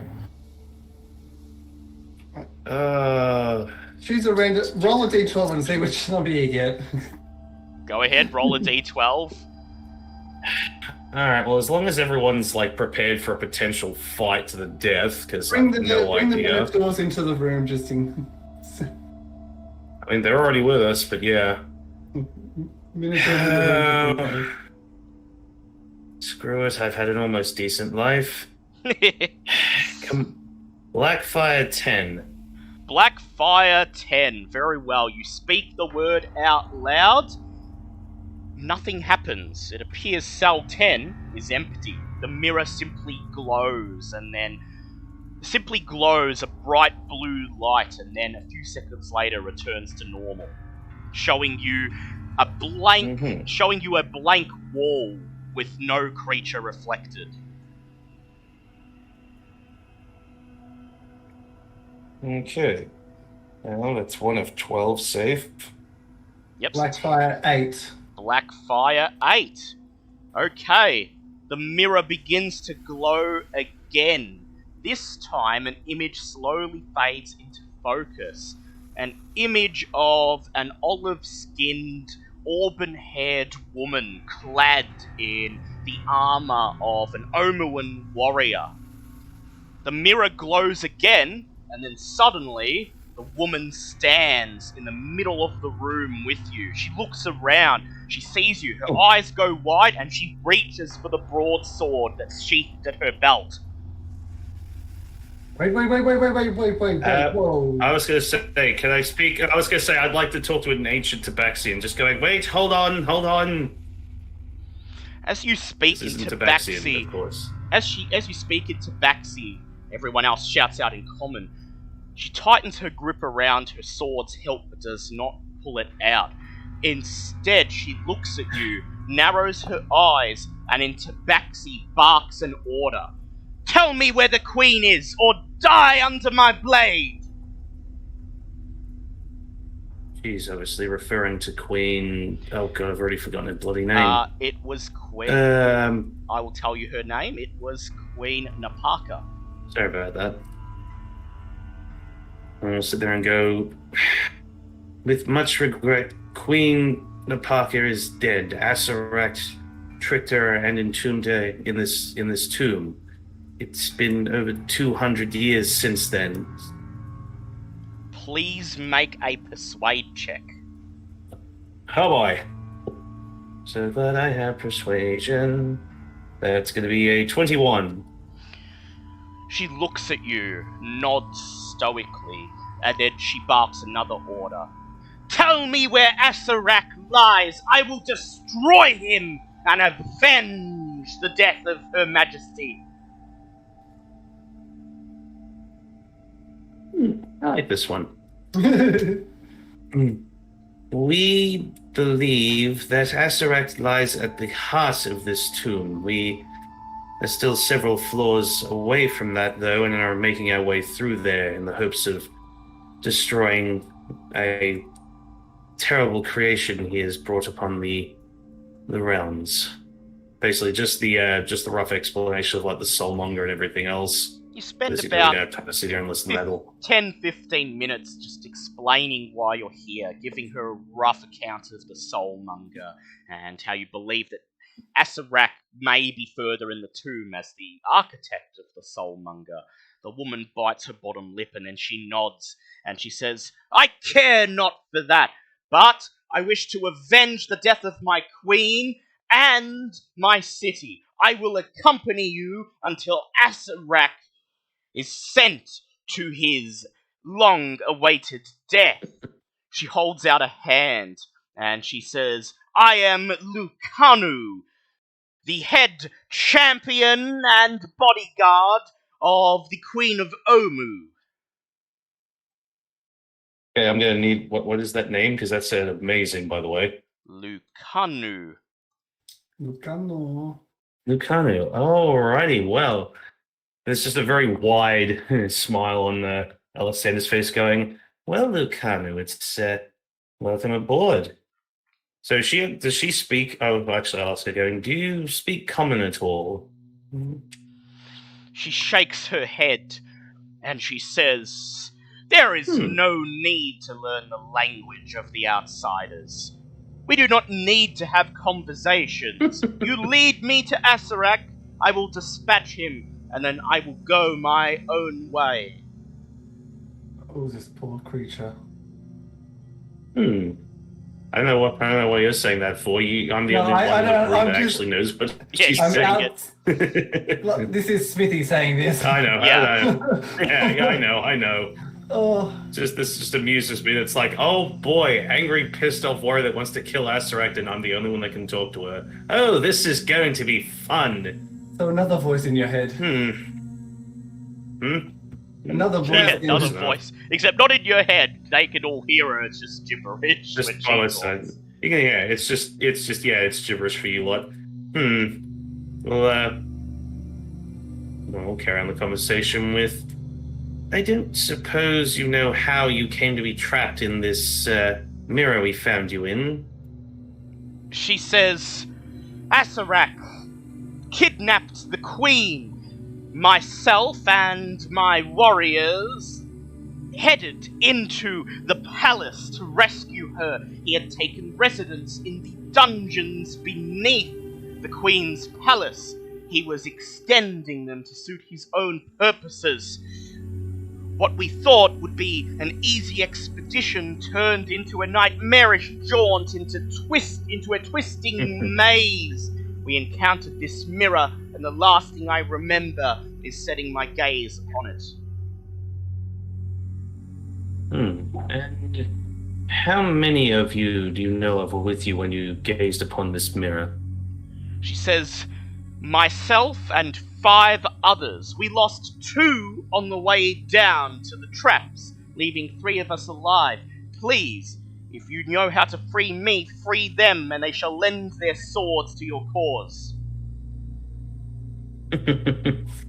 So, we currently have a 20% chance of getting another ally, and then just a lovely realm of God only knows what else is in here. Interesting. As you say this, you hear a loud creak as Onyx steps back and says, there you go, and a 4x4-foot portion of the wall detaches and collapses down onto the stone-tiled floor with a loud crash. I still have no idea how you idiots are planning on dragging that thing with us, but it seems to be a good idea now, since we may potentially have more allies. Yes. Just give them a quick update on what I've been told. Should we perhaps go to a larger area to continue in case something big and scary comes out? That is if you're planning on purging the mirror now and not saving it for perhaps another time when you could perhaps study it further and at least try to get a hint of what remains in each cell. Is there a way for us to even do that? Like, you don't know. You can spend the duration you can spend the duration of a long rest staring at the mirror and you'll be granted with an insight into what awaits in each cell in the form of a shadowy silhouette. So someone has to spend 8 hours staring at this thing in order to try to get a vague idea of what's in each of the cells. I really wish I still had the aspect of the moon so I could just... We know there is nothing in 10, and there is now nothing in 8. We now know that 8 is now empty. 8 is now empty, so that leaves 1 to 7. 1 to 7, 9, 11, 1 to 7, 12. 9, 11, and 12. Yes.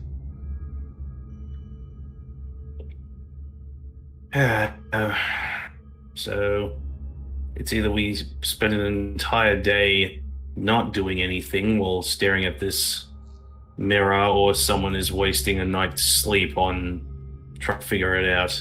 Yeah, or you just release what is in the cells randomly. Yes, that random, and hope to God that we don't screw ourselves over. It's, hmm.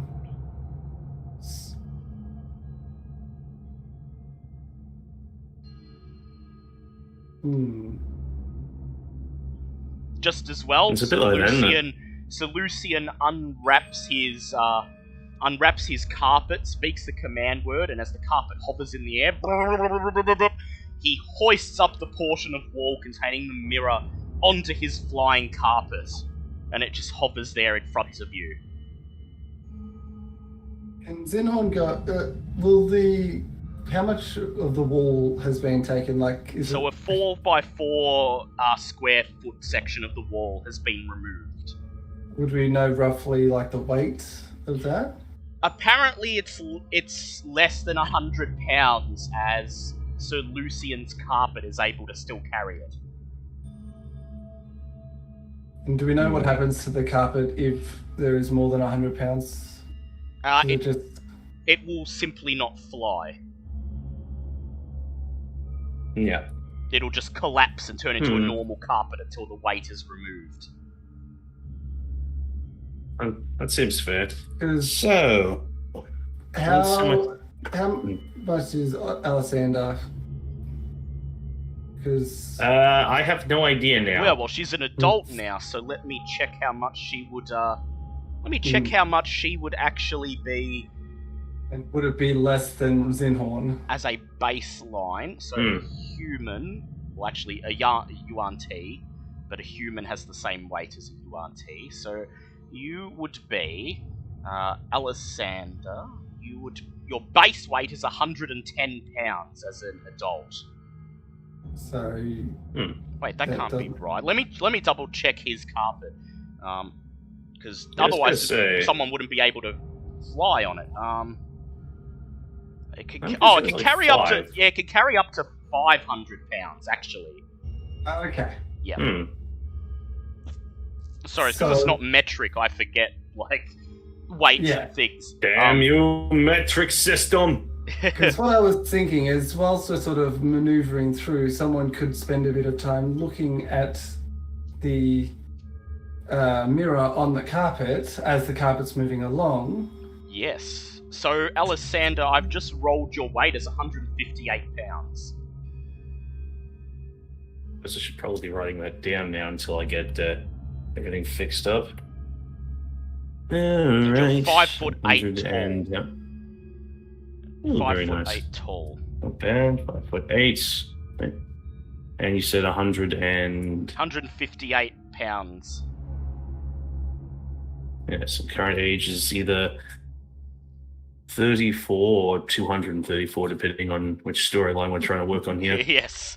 Because So- honestly, I don't know. So you've secured the mirror at the very least. It seems to rest comfortably on Sir Lucian's carpet. Hmm. I'm assuming Alessander's less weight than Zinhorn. Do you know, have you rolled your weight, or would you like me to roll it for you? If you would like to roll the weight, because I will. don't actually have a weight down. So an elf has a base, so you are a wood elf, correct? Wood elf, and I put it as a medium build. Medium size. build. So your base weight is 100 pounds, so you weigh 133 Eesh. pounds Oh. as a wood elf. So you actually weigh less than Alessander. So Zinhorn is then going to make his way over and cautiously hop onto the carpet. Yep. So Zinhorn, you clamber onto the carpet. The section of wall weighs 300 pounds, so there is just enough room for you to clamber onto the carpet and kneel down in front of the mirror. So whilst we are maneuvering, Zinhorn's just going to be looking at the mirror, Yep, trying to get a bit of an idea of what's in what area. yep. Yeah, And that's a so good question. Is it 8 hours continuously or just 8 hours? it's just 8 hours. You could do that in various chunks of time. Oh. Sorry, I honestly thought it was like 8 hours continuously. Yeah, no. Sorry about that. just 8 hours of staring at it. So would you like to go somewhere else, or would you like to just stay here until Zinhorn discovers something? Or we can sort of, now that I'm on the carpet, we can sort of maneuver around a little bit. Yes, we can. Yeah, I feel like we should probably explore a little bit, and might at least investigate the stone slab at the end of the corridor. That's a good idea. So you begin to head Since back we've already gone down through all the webs. corridor. And as you make your way towards the corridor, the carpet containing the mirror and Zinhorn follow along slowly, the carpet humming as it makes its way down the corridor. Zinhorn, please make an Arcana check. This dice. So say, if you have trouble with it, I'm more than happy to take over. That is an 18 plus 4, so that is 22. 22. Very well, I'll make a note of Never that. mind. You don't learn anything yet. You continue staring at it, and occasionally your reflection, covered in blue light, swaps, and you can see vague, fuzzy outlines of other creatures, but nothing to determine what they are yet. Meanwhile, everyone approaches the slab. Stone slab blocks the end of this corridor. Painted on the slab is the image of a gaunt male humanoid wearing a hooded cloak, its face a mask of stars. The figure's withered left hand is raised, with its palm extended.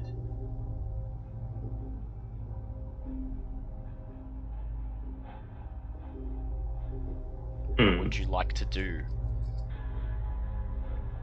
I would like to investigate this lovely slab, which I'm sure is definitely not ominous at all. Yep, go ahead, make an investigate check. 19. 19.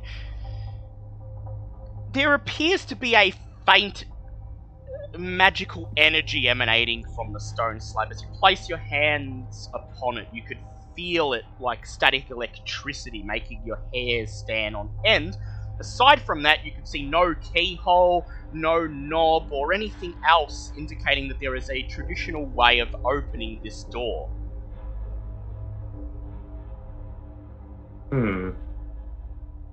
Interesting. So, I can either cast Tech Magic again, or we could spend another 10 minutes waiting for me to do that. Or I could just... can I just do an Arcana check since I know there's something magical here? Go ahead, make an Arcana check. I like my Arcana checks. They're my favorite stat. That's a 19. It's a low roll for me. You spend a few more minutes examining the stone slab, and you seem to determine that the magic is emanating from the painted image of the humanoid man, specifically from his hand, which is held out, palm facing you.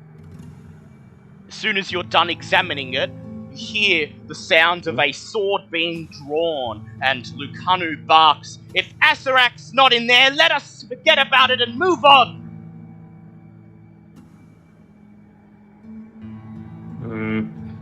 I will simply step back at Lucanu and go, I understand your need for revenge and your desire to get it as quickly as possible. However, Asarak is not the only thing we seek inside of this tomb. We'll again explain the whole Nine Gods situation. I will deliberately omit the part where we promised the city of Omu to the URT, because I feel like that's going to be an awkward moment. I can't be bothered fighting with her on that. Lucanu just nods and she says, "Fine, I will wait 5 minutes for you to tinker with this door. Otherwise, I'm going to attempt to smash it down." Oh my. If you wish, at this point, we'll just look much more sternly at her, going, again, we understand your need and desire for revenge. However, if anything of this tomb from both of our experiences should have taught us is that we cannot rush into any of this. Asarak is not a fool, nor is he one to suffer them. She just shrugs and slams the blade of her sword into the wall. And we'll just turn about face and just instantly just 180 and go, well, it seems we have a time limit. Our friend here, despite already suffering through this place once, seems to be in some sort of a hurry. Yes, well, she was here when the tomb was under construction, so perhaps she does not yet appreciate the full majesty of it. Yes, noticed that. Now then, what to do about this? Definitely said there was emanating from the pub of the palm outstretched, correct? Yes, that is correct. Let's see if there's anything.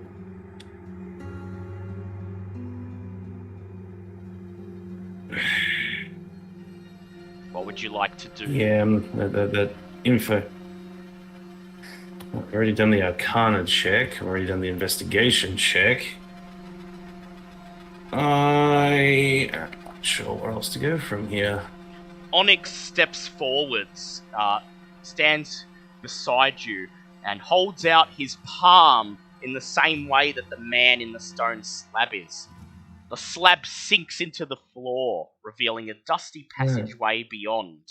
Relief carvings on the walls depict crowds of humanoids fleeing a black star in the sky, with rays of light extending from it to turn those they strike to dust. The room beyond is revealed. Do you wish to enter?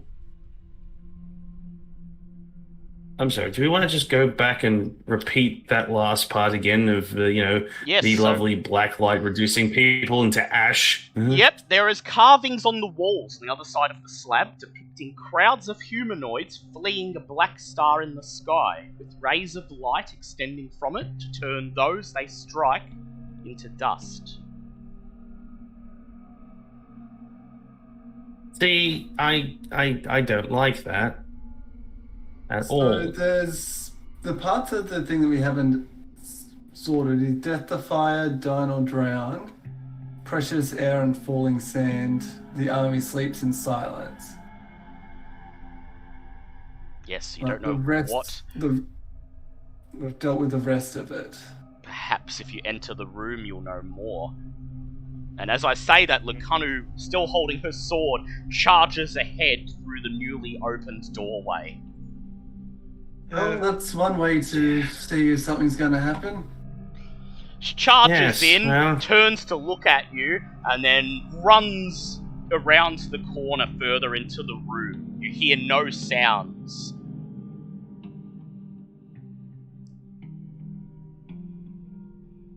This one is going to be a handful.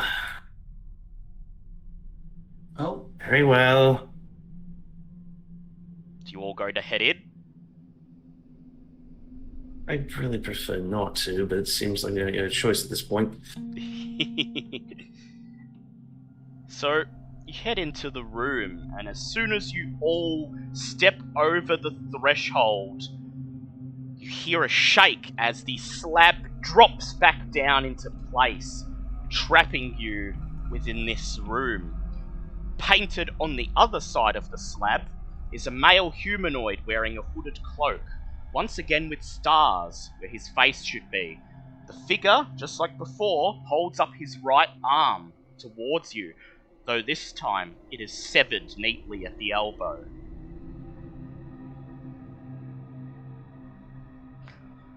You enter This the is the room. right arm, correct? Right arm. As you walk around the room, taking note of what you can see, you determine two things of note. Well, three things of note, really. An identical slab blocking an entrance to the north, the same image on it. On the easternmost wall of the room, a green stone face of devilish countenance protruding from the wall, its mouth agape and filled with darkness. And in the central space of the room, a gold crown topped with a glittering black opal rests on a marble pedestal. Well, this we know. Okay, so we found the lovely crown that we needed to get. You have. Though, I'm more interested in the current slab that I'm still staring at. Yes. Where the In fact, both of them so appear to the show. right arm. Both of them appear to show this same image of the hooded figure with his severed right arm. You just That's hear. definitely the right arm, correct? Yes. You just hear Onyx next to you saying, well, if we had to mimic him to get in, we have to mimic him to get out, and I don't like what that's implying. Zip No. sort of just looks over to Alexander Bobbitt and says, how desperate is our new friend to avenge her queen? Kanu looks around, and she's just looking from left to right. She sees the opal crown, completely disregards it, and then her gaze catches on the devil face. She raises her sword, and she says, "There, in the darkness, something must be hiding." No. For the love of all the 9 and above, there is one thing we have learned so far in our adventures. The devil horn and the devil faces are always a bad thing to mess with. Also, how much do you seek the end of Asaract? She says, "With every fiber of my being." What are you prepared to give up for that? She looks around, sees everyone staring at her.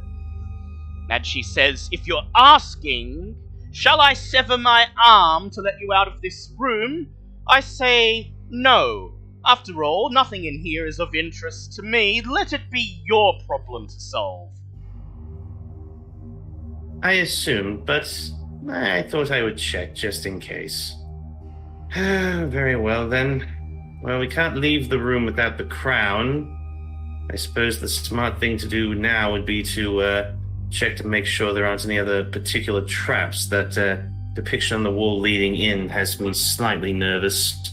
Very In well. the meantime, I suppose we have to decide at least one of us has to give up an arm to leave this place.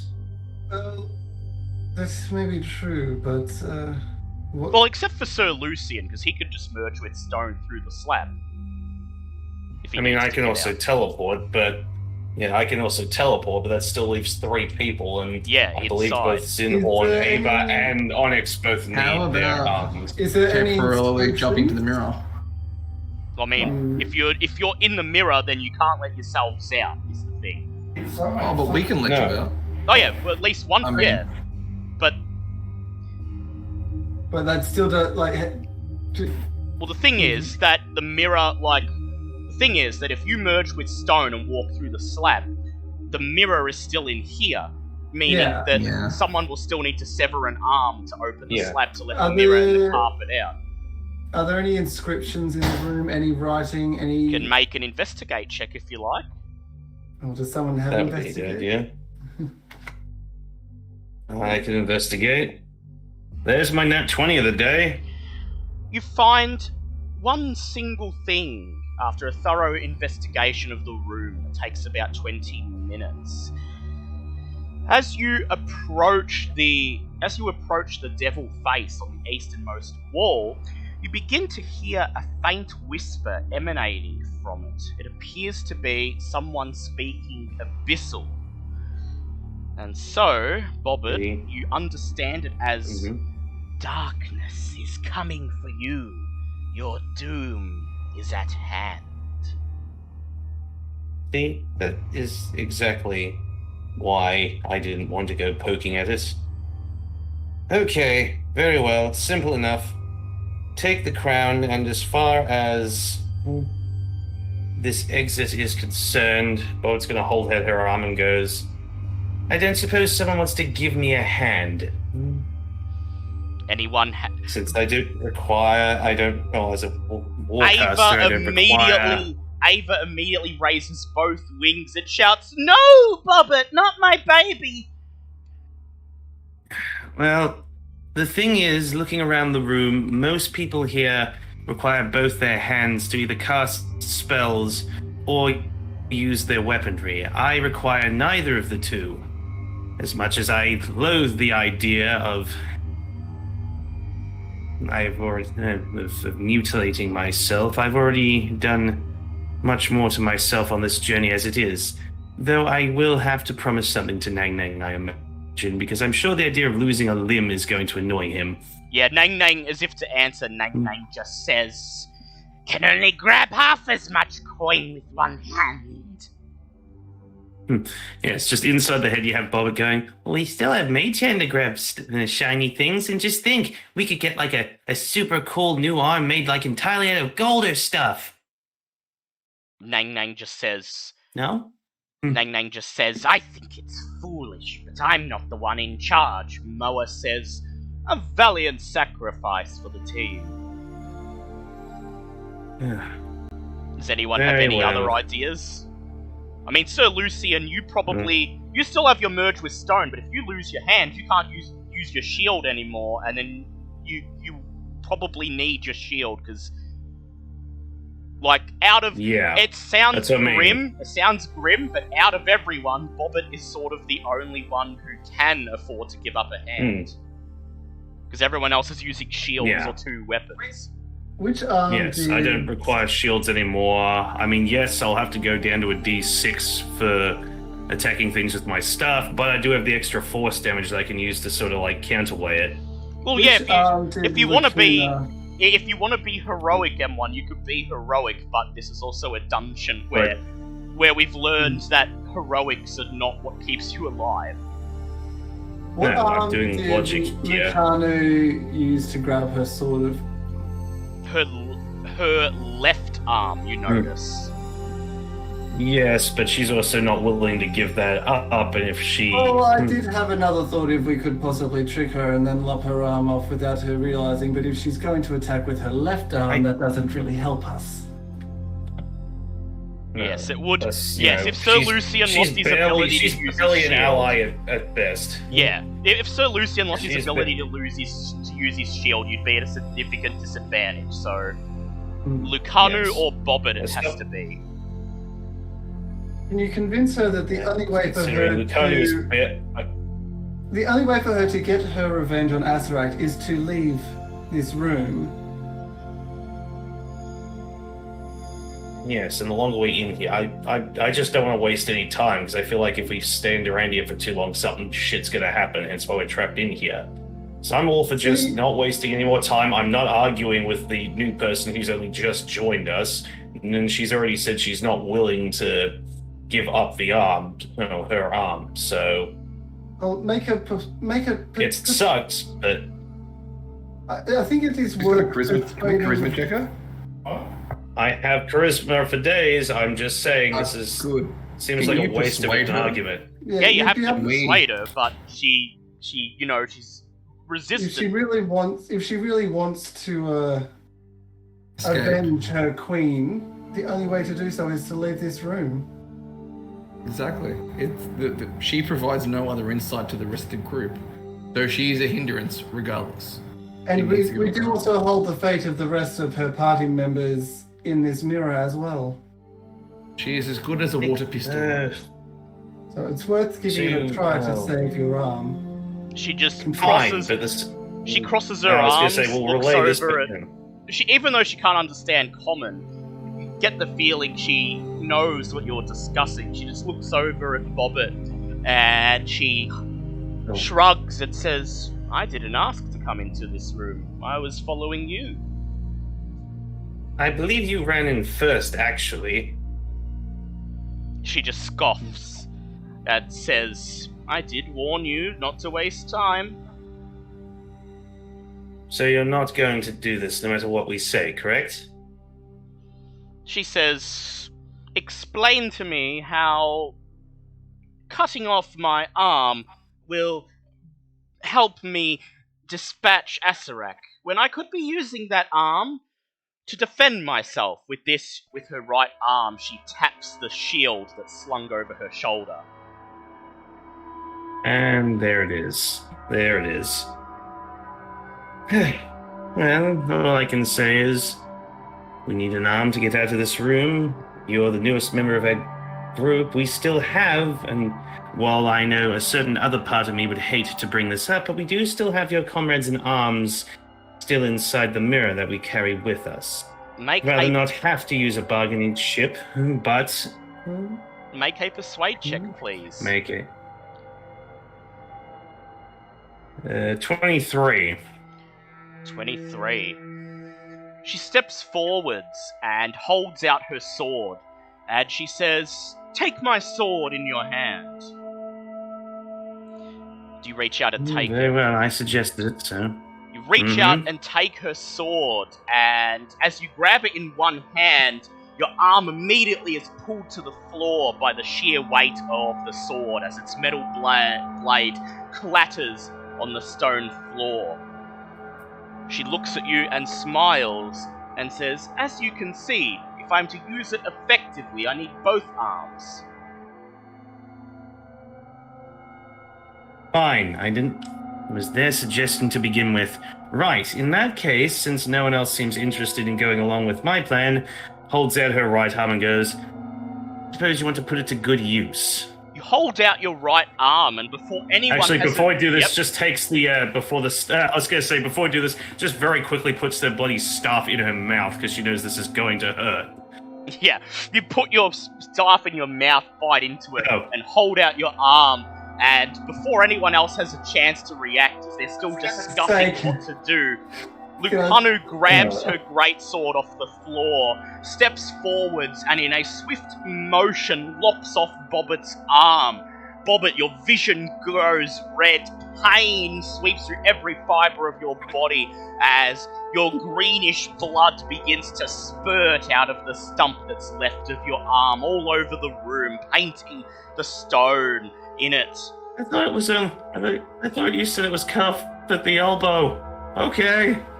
Fine. Well, she lopped it right off, and you take 5 points of slashing damage from her cutting it off. In addition, any actions, any athletics or acrobatics checks, or any other actions that you perform that require the use of both hands will now be undertaken with disadvantage.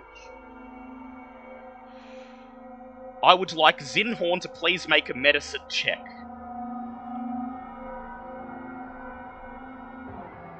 Oh, that is 19. So as Lucanu sweeps the sword through the flesh, kicks the rest of your arm away, and then turns her back to you, sheathing her blade. Oh, come on, it's look at... Zinhorn steps forward. Zinhorn leaps forwards, grabs the stump in his hands, reaches into his pack, and immediately begins to bandage it. It takes a full 5 minutes, and the rest of all the gauze in Zinhorn's pack to fully stymie the bleeding. But the pain does not subside. That's fair. Just to see with a very sweating face, I'll say this guy just look at Zinhorn and just goes, "Do be sure to get most of that blood off of you. I'm not sure what lycanthrope blood's going to do for the system. I suppose someone else wants to grab that crown. I'm going to go and open the door." Before Bobbit leaves too far, Zinhorn asks, "Would you rather grabbing or swinging as a weapon?" Yeah, who's gonna... Because you have a feeling something's gonna happen when you grab the skull. Unless, there might be you want the a lever or something inside the devil head. So, would Bobbit prefer But we already know there's something something else in there. Would Bobbit prefer something that grabs onto things or swings as a weapon? Yeah, so what would you prefer? Wait, something to grab on or something that swings as a weapon? I think he's offering you one of his vines. Oh. To be a substitute. Down an arm, I'm probably going to need something to grab onto things. If you're willing to give one up, she will going to one of the vine that's grab one of the things. Yeah, I'll get the vine that does not have the weapon, and says, "Would you be a dear and assist our comrade for his valiant sacrifice in our cause?" Hey, moving up in the world, says the vine. Once I was a gardener, then I was a vine, now I get to be an arm. And with that, he wraps around Bobbit's waist. Yeah, it's just, this is a strange day for us all. Meanwhile, just casually listening to the yelling in her head going, this is the dumbest thing we've ever done. Also, that was my second favorite arm. So which door would you like to open? The one you came in through or the one that leads to the north? I would say the one we came in through would, well, depends. How quickly do we want to escape? Because my idea at this point would be use like one of the vines to grab the damn crown and bolt immediately for the nearest exit. So preferably the one we just came in through. Okay, fair enough. So where would everyone else... Since we already know that's the thing. Where would everyone else like to be standing when Bobbit snatches the crown? Zinhorn gets back onto the carpet and... Yep, so Zinhorn's on the carpet, so right behind Sir makes his Lucian. way over. I was going to say maybe someone else could grab the crown while I open the door, because I feel like the second the door opens again... Yeah, I'm coming over the crown's moved, things are going to move very quickly. So Zinhorn's going to be so who's on the fastest carpet. here? Probably Ava.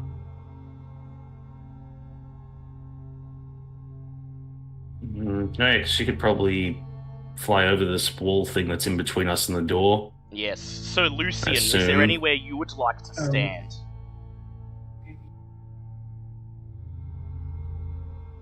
I would imagine he'd probably want to be as close to the door as possible.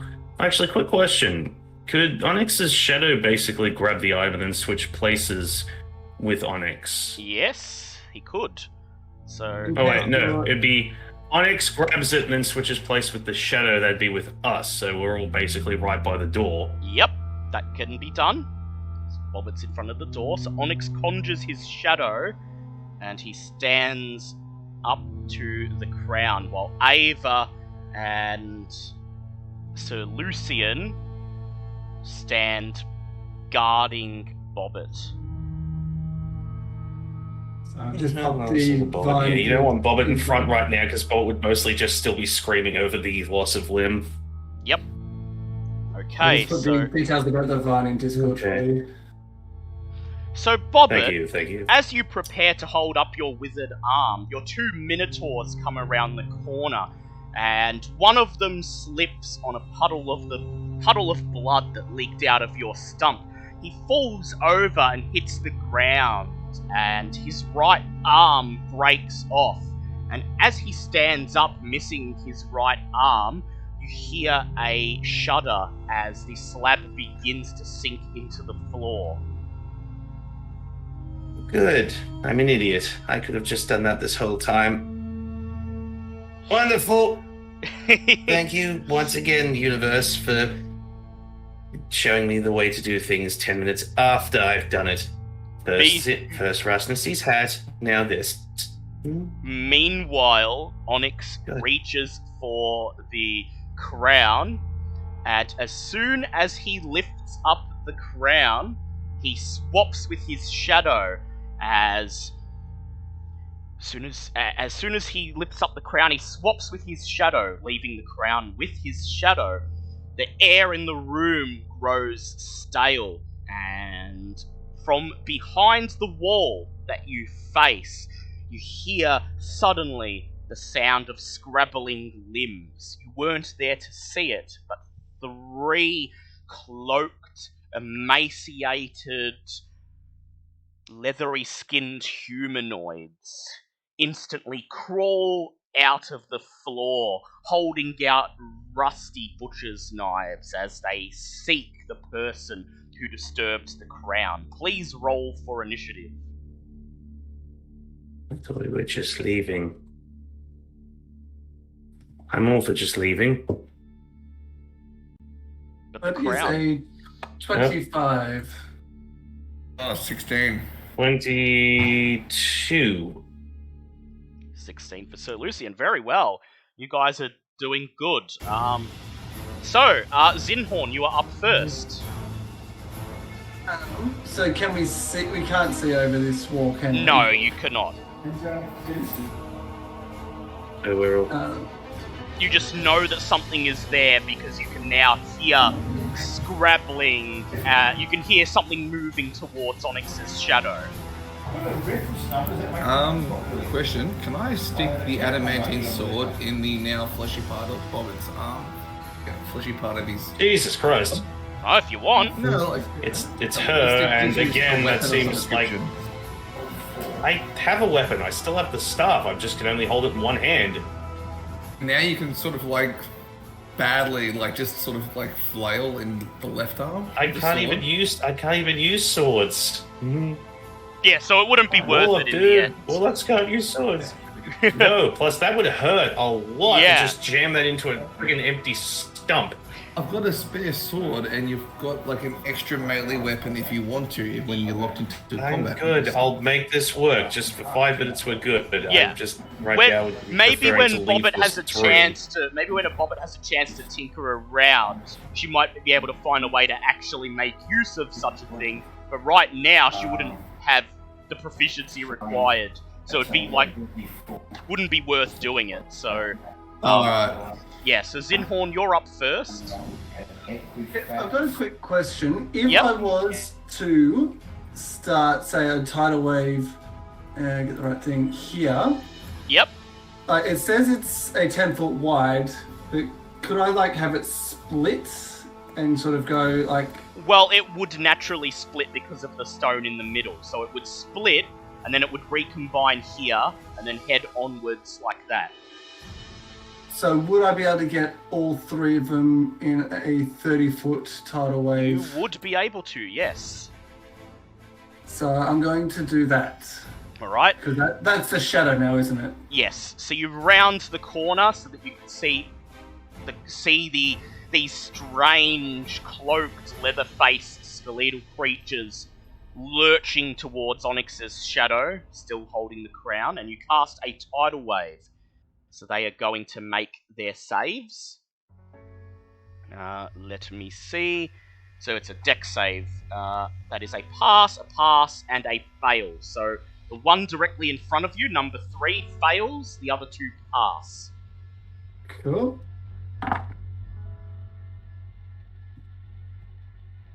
And that is 8 plus 8 is 16 plus 4 is 20 plus 3 is 23 points of Water bludgeoning Yep. damage. So you- And the one that failed is knocked prone. Yep. So you step forwards and conjure a tidal wave. It splashes through the center of the room, buffeting all 3 of the creatures, knocking the one in front of you prone. However, the tidal wave also hits Onyx's shadow, dissipating it into thin air and causing the black opal crown to drop uselessly, carried along by the tidal wave until it clambers to the floor Damn it. at the very back of the room. Wait. No, wait. I thought Onyx was with the rest of us. That was his shadow. Yeah, Yeah, but when he but the- So swaps, Onyx he is the doesn't. crown over here. But when he swaps, he doesn't take what he's holding. Well, no one meant. I thought that was how that worked. I'm pretty sure. Cool. I so don't know. Let me just double check, because I don't know exactly how it works, because I don't play him. Let me see. No, because Onyx was the one who grabbed it, and then when he swapped with his shadow. No, I was working on. Onyx was the one that grabbed it. His shadow was with the rest of us. That way, when they swapped, Onyx would be. Yeah, but it with doesn't us. necessarily Yeah, holding take the the- crown. that's what he He did. doesn't That's what he did. But yeah, I just read his sheet. No, when he swaps, anything that he's carrying stays with whoever was carrying it. I So wish we knew that part before we enacted that plan, because this whole thing's a bust now. So I will just mark actually where the crown is, as it's buffeted by water and carried along the floor. The crown lands at the very back of the room here. Okay. As the water Great. as the water stops flowing and begins to settle down into a still puddle. So Alessandro, then yep, the- yes, Zinhorn. Then I'm going to have my vine then use the battle axe on the now prone Bodak 3. number 3 that's there. Yep. go ahead. Roll to hit Bodak 3 with advantage. That is a 16 to hit. That is a hit. Roll the damage. And it's now 1 vine, so that is a d8. And that is 7 points of damage. Yep. Very well. And then 7 points of remaining damage. movement is going to duck back around the corner if he can. Yep. Okay. Duck back around the corner. Alright, Alessander, what was your initiative? Because I think you're up next. Mine was 22. Ah, yes, so you are up next. Okay, well, I'll order the 2 Minotaurs to try and hold back Bodak 1 and 2, so if they can be split up from being in a little group thing, and can I use my newly gifted vine to try and grab the crown? Yep. So you're going to run out, stand in front of your Minotaurs. Stand And here. basically order them to go and try and hold these, whatever the hell those things are. Yep. Oh, yeah, you're going to make your Minotaurs stand in the middle to hold them off. And then you're going to run past the Minotaur, stand in front of the Minotaurs. Please make an acrobatics or athletics check to grab the crown with your vines. That is a non-nat 20. You lash out with your vine. Oh, yeah, got it, shouts the vine as he wraps around the crown, pulling it towards you. Oh, we'll be putting that away. Do I have any movement left in me? 1, 2, You do. yeah, well, I'll use any remaining movement to get back towards the other guys and basically tell them to get out the door. We have what we came for, just book it and run. So you're commanding your Minotaurs to not attack, to just hold them off? I can get them to attack this as a way of holding them off. Yep, very well. Alright, so you run back around. Your Minotaurs decide to split off. Minotaur 1. I'll grab... Just goddamn just a pair of them, and hopefully we can... You shout to the others that we have to... That was the original plan.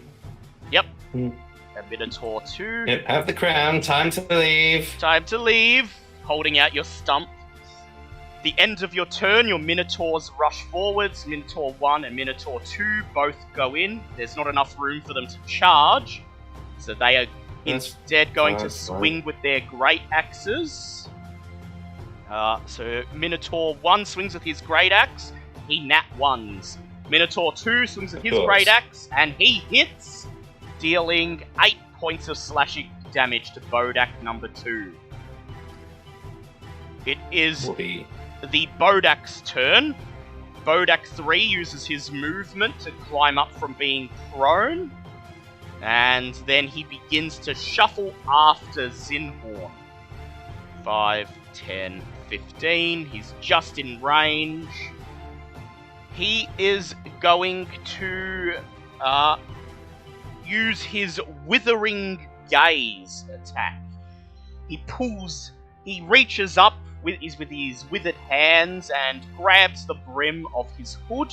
He pulls it down and reveals his elongated, deformed, melted, leathery face staring right at you, Zinhorn. I'm going to show what a Bodak looks like in the chat so you can see exactly what is staring you down. And Zinhorn, I'd like you to make a wisdom save, please. Yeah, that's fair. This is why we need to be leaving. Be right back. That is a nat 20 plus 10 for wisdom Nat 20. save. Sorry, it was a con save, but it's still a nat 20, so you pass. You take 13 points of necrotic damage, as the damage is reduced by half that you take. And then, Bodak's 1 and 2 are still locked in combat with the Minotaurs. So Bodak 1 moves in, using its Withering Gaze on Minotaur 1. Actually, Minotaur 1 is... No, it's not immune to necrotic. It's going to make a con save. It rolled a 7. So Minotaur 1 takes 23 points of necrotic damage and dissolves away. Bodak 2 swings at Minotaur Skeleton 2 with a flailing fist, and it hits, dealing 4 points of bludgeoning damage plus 12 points of necrotic damage. Minotaur Skeleton 2 is still up. Bodak 1 uses its movement to shuffle into view of Bobbit and everyone else. It is the end of the enemy's turn. Let me just see. Bonus action. Okay.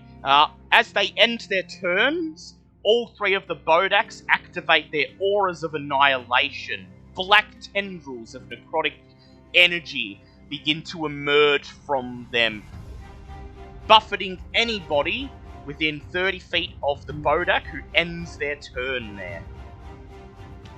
It is now... See, this is why I wanted to leave. It is now Lucanu's turn. She's going to move 5, 10, 15, 20, 25, 30 into Zinhorn's space. And she's going to swing her don't leave. Swing her great sword at Bodak 3. She hits him with a 24. Deals 16 points of damage. She's going to swing again. This time hits him with a 18 and deals 8 points of damage. So 24 points altogether. It is now Ava's turn.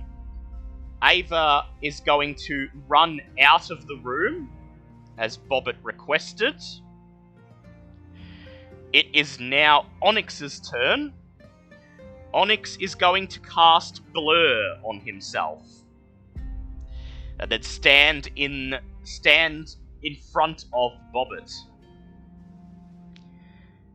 So, are we leaving or are we not leaving? What is the deal here?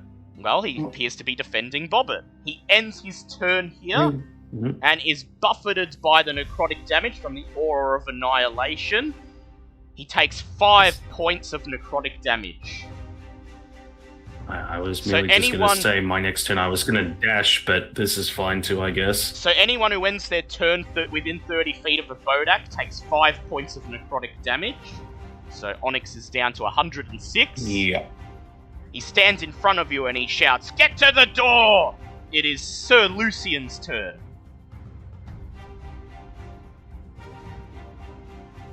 So Lucian wants to charge into Bodak 3. As he's written in the chat, he rushes forwards 5, 10, 15, 20, 25, 30. And he gets a first hit. Alright, so he hits it both times, swinging at the Bodak, dealing 27 points of damage with his longsword. It is now Zinhorn's turn again. So,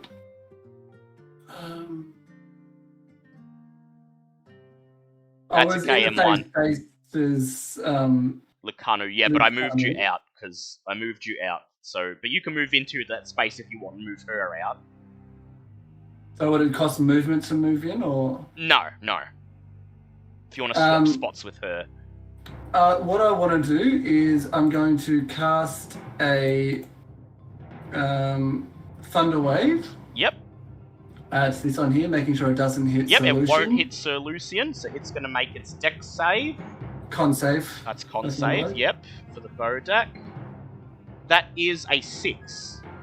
So it does not make that. It gets 2d8. That's 10 points of damage and is knocked 15 feet away from 15 me. feet away. Yep. So And before... then Yep, and roll your damage. Yeah, 10 points of damage it was. 10 points of damage, yep. So before I address what happens, you did start your turn within 30 feet of the Bodak. Its eyes are still glimmering in your direction, so you must make a Constitution save, please. It's going to force you to make one. Okay. That's a 19 plus 4. 19 plus 4, that is a pass, so you halve the damage. You take 10 points of psychic damage. And then you blast Bodak 3 away, dealing just enough damage to destroy him. His body fades away, leaving only the tattered brown cloak, which floats to the floor, landing in the still puddle. It is Alessander's turn. Alessander, you've started within 30 feet of the... Yep. Go ahead. What were you saying? So are we fighting these things, obviously, or we're not fighting these things? I feel like the plan's kind of fallen upon itself here. Well, yeah, it seems we've committed to a fight now, because Ava left the room, but Zinhorn, Lucian, and Onyx... Well, Onyx wasn't fighting, he was defending you and covering you. But Zinhorn was going to knock it away and then run out of the room. Ah, but so it died Zinhorn... anyway. Zinhorn, did you run out of the room after it died? Or are you staying? I was going to head out of the room. Alright, so you head out of the room and join Ava. Very well. So, Bobbit, you start your turn within 30 feet of the Bodax. You must make a con save, please. Okay, con save. Non-nat 20. Non-nat 20, very well. You pass, you halve the damage, you take 12 points of psychic damage. Ow. What would you like to do? Well, I'm not within melee range now, so I would like to leave. Yep, Onyx is covering you, so Tell Onyx to please do the same. Yep, Onyx nods. He holds out his shield. He has blur going. You can hold it off. So you run out of the room, joining the other three, and you end your turn. At the end of your turn, Minotaur 2 goes in with his Great Axe. And he nat 20s. Good. Dealing 31 points of damage to Bodak 2, slicing off its head, reducing it to dust as its cloak falls to the ground. I don't know why I tell people to leave. These things are clearly They only have fantastic. 60 HP each, the Bodaks, so... And they took like nearly 30 HP from the tidal wave. Kanu looks between Onyx and the rest of you, and then she nods and follows you out of the room. Saying, looks like the kobold has it well in hand. Ava ends her turn in here. It is Onyx's turn. He starts his turn within 30 feet of the Bodak. He's going to roll his con save. He nat 1s. He fails his con save by more than 5 points, which means, unless he is immune to the frightened condition, which he is not, he immediately drops to 0 hit points. He makes his first death save and fails. Oh, for what? It is Sir Lucian's turn. Oh, good. Great. Yep. He's just going to charge into Bodak 1, so 5, 10, 15, 20, you can get to him? 30. He can't get to Bodak 1, so he's going to hurl a javelin. So go ahead and roll to hit with your javelins, please, M1. What did you roll? Because you don't know what the AC of the Bodak is. So it's a D20 plus 9 for your javelin.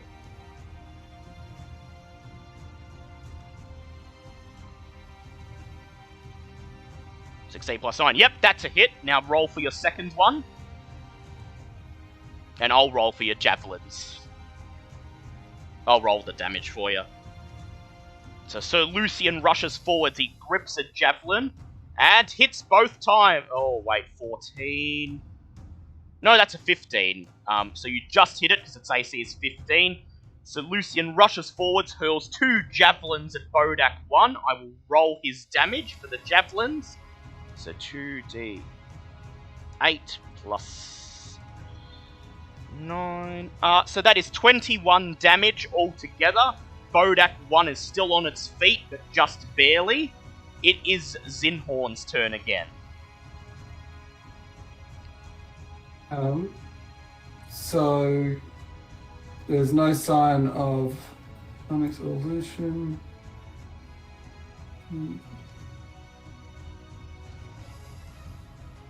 Zinhorn is going to rush back in Yep. and go up to Onyx Yep. and is going to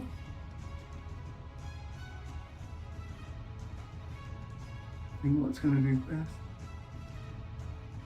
Going to Flame Blade as a bonus action and swing towards the Bodak.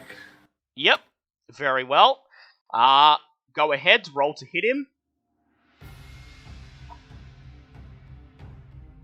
That is a 16 plus 9. 16 plus 9. That is a hit. Roll your damage. And for Flame Blade, it is 3d6. Is 11 points of fire damage. 11 points of fire damage. You swing your flame blade and singe off his featureless face. The flesh boils and melts, turns into dust as the cloak uselessly floats to the ground. The Bodaks have been dispatched, and not a moment too soon, because at the end of your turn, you and Onyx would have taken 5 points of necrotic damage from its aura of annihilation. Onyx would have died. See, Yeah. this is why I wanted to leave. Combat is over. Somebody please drag the unconscious Onyx out with us, and somebody please let Remy know that we nearly lost his character again. Nearly, yes. Mhm. You quickly attend to Onyx. He is stabilized. He's at 1 HP. You have 1 Minotaur left, Bobbit. Wonderful. And You you can triumphant- just carry me because I'm having a bad day. And you triumphantly hold the staff in your vine arm. You transfer it into your remaining arm and quickly stow it away in your coat. The room is now empty, the only thing left of note being the devil face. I'm happy to just leave that be. Yep, so you're going to head back out into the main room.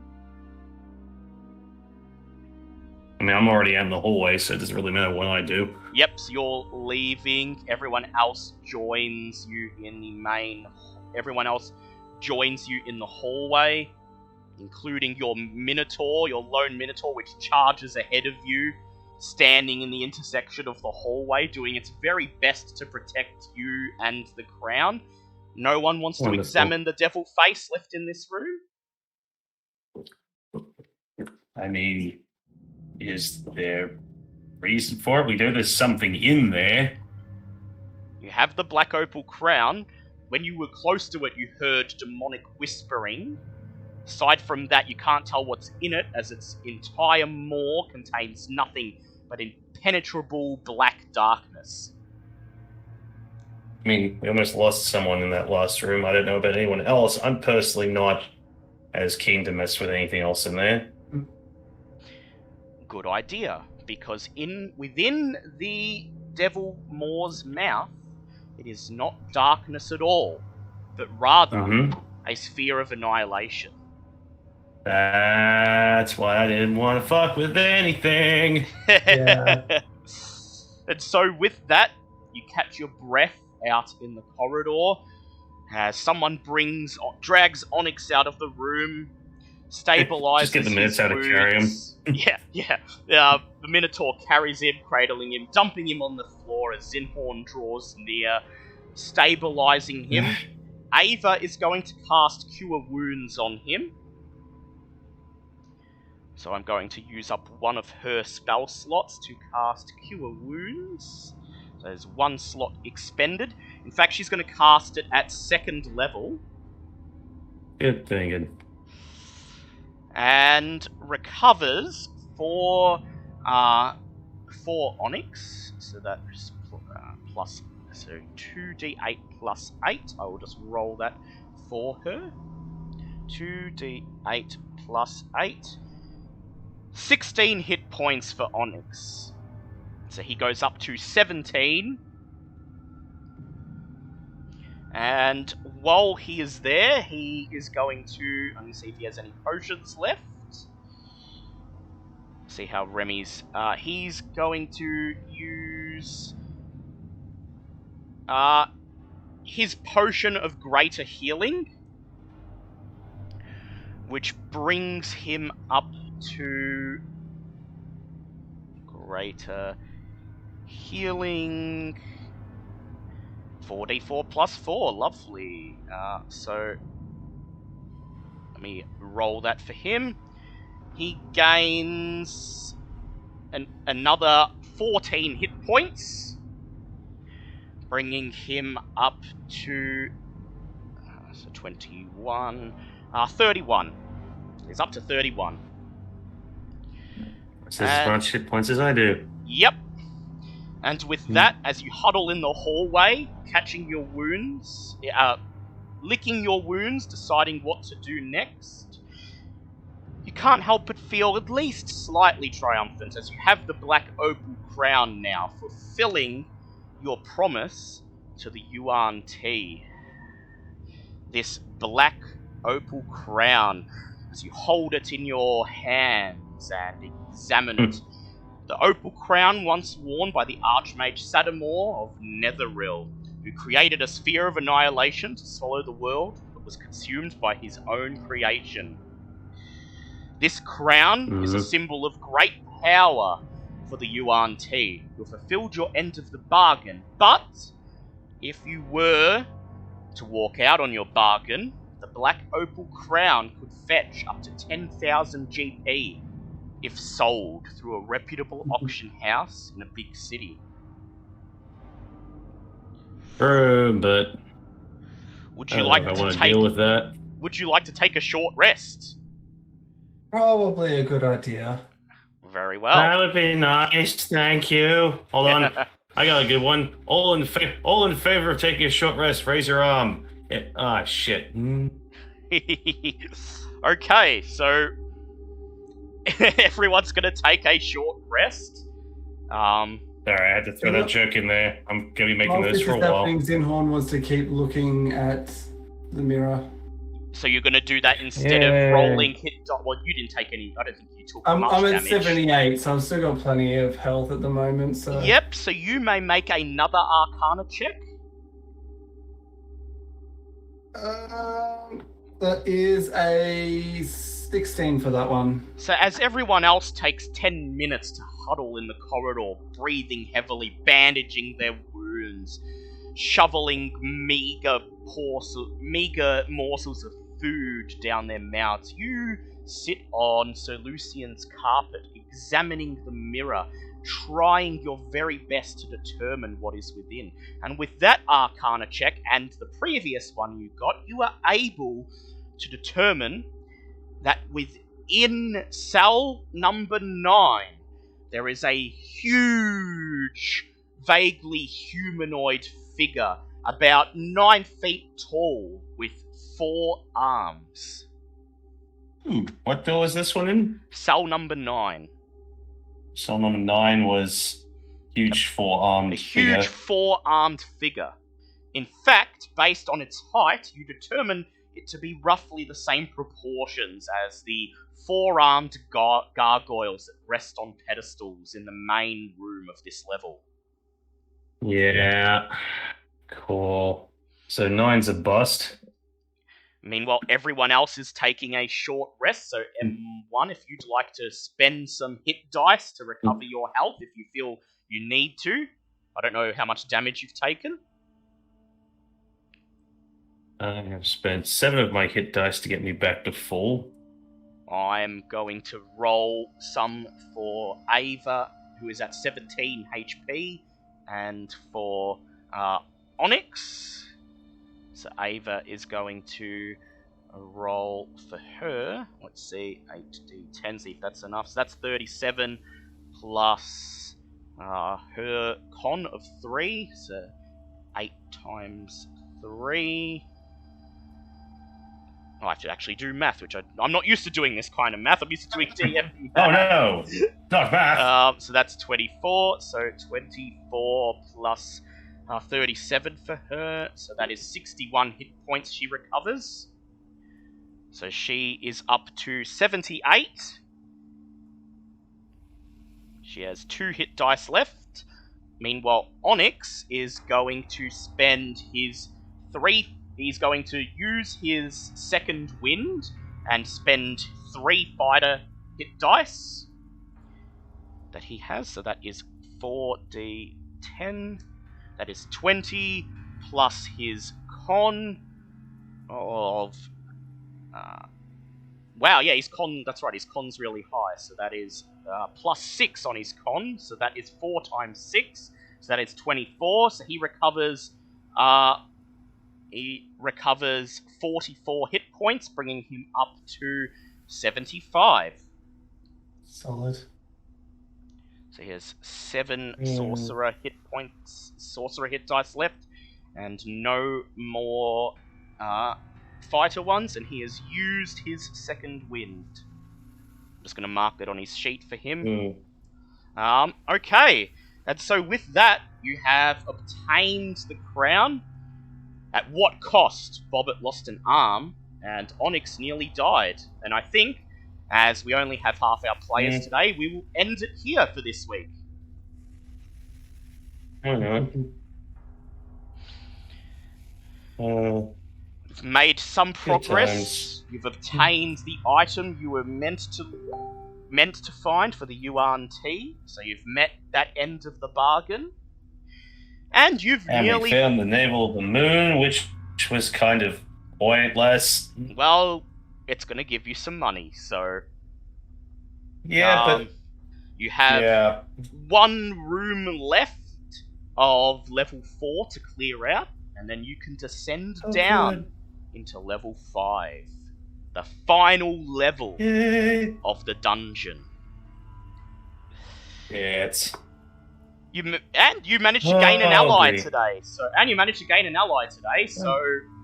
That's something. That's something. Yep, something We'll take positive that. happened all along. Something positive happened in this mess of And it negativity. only cost me an arm.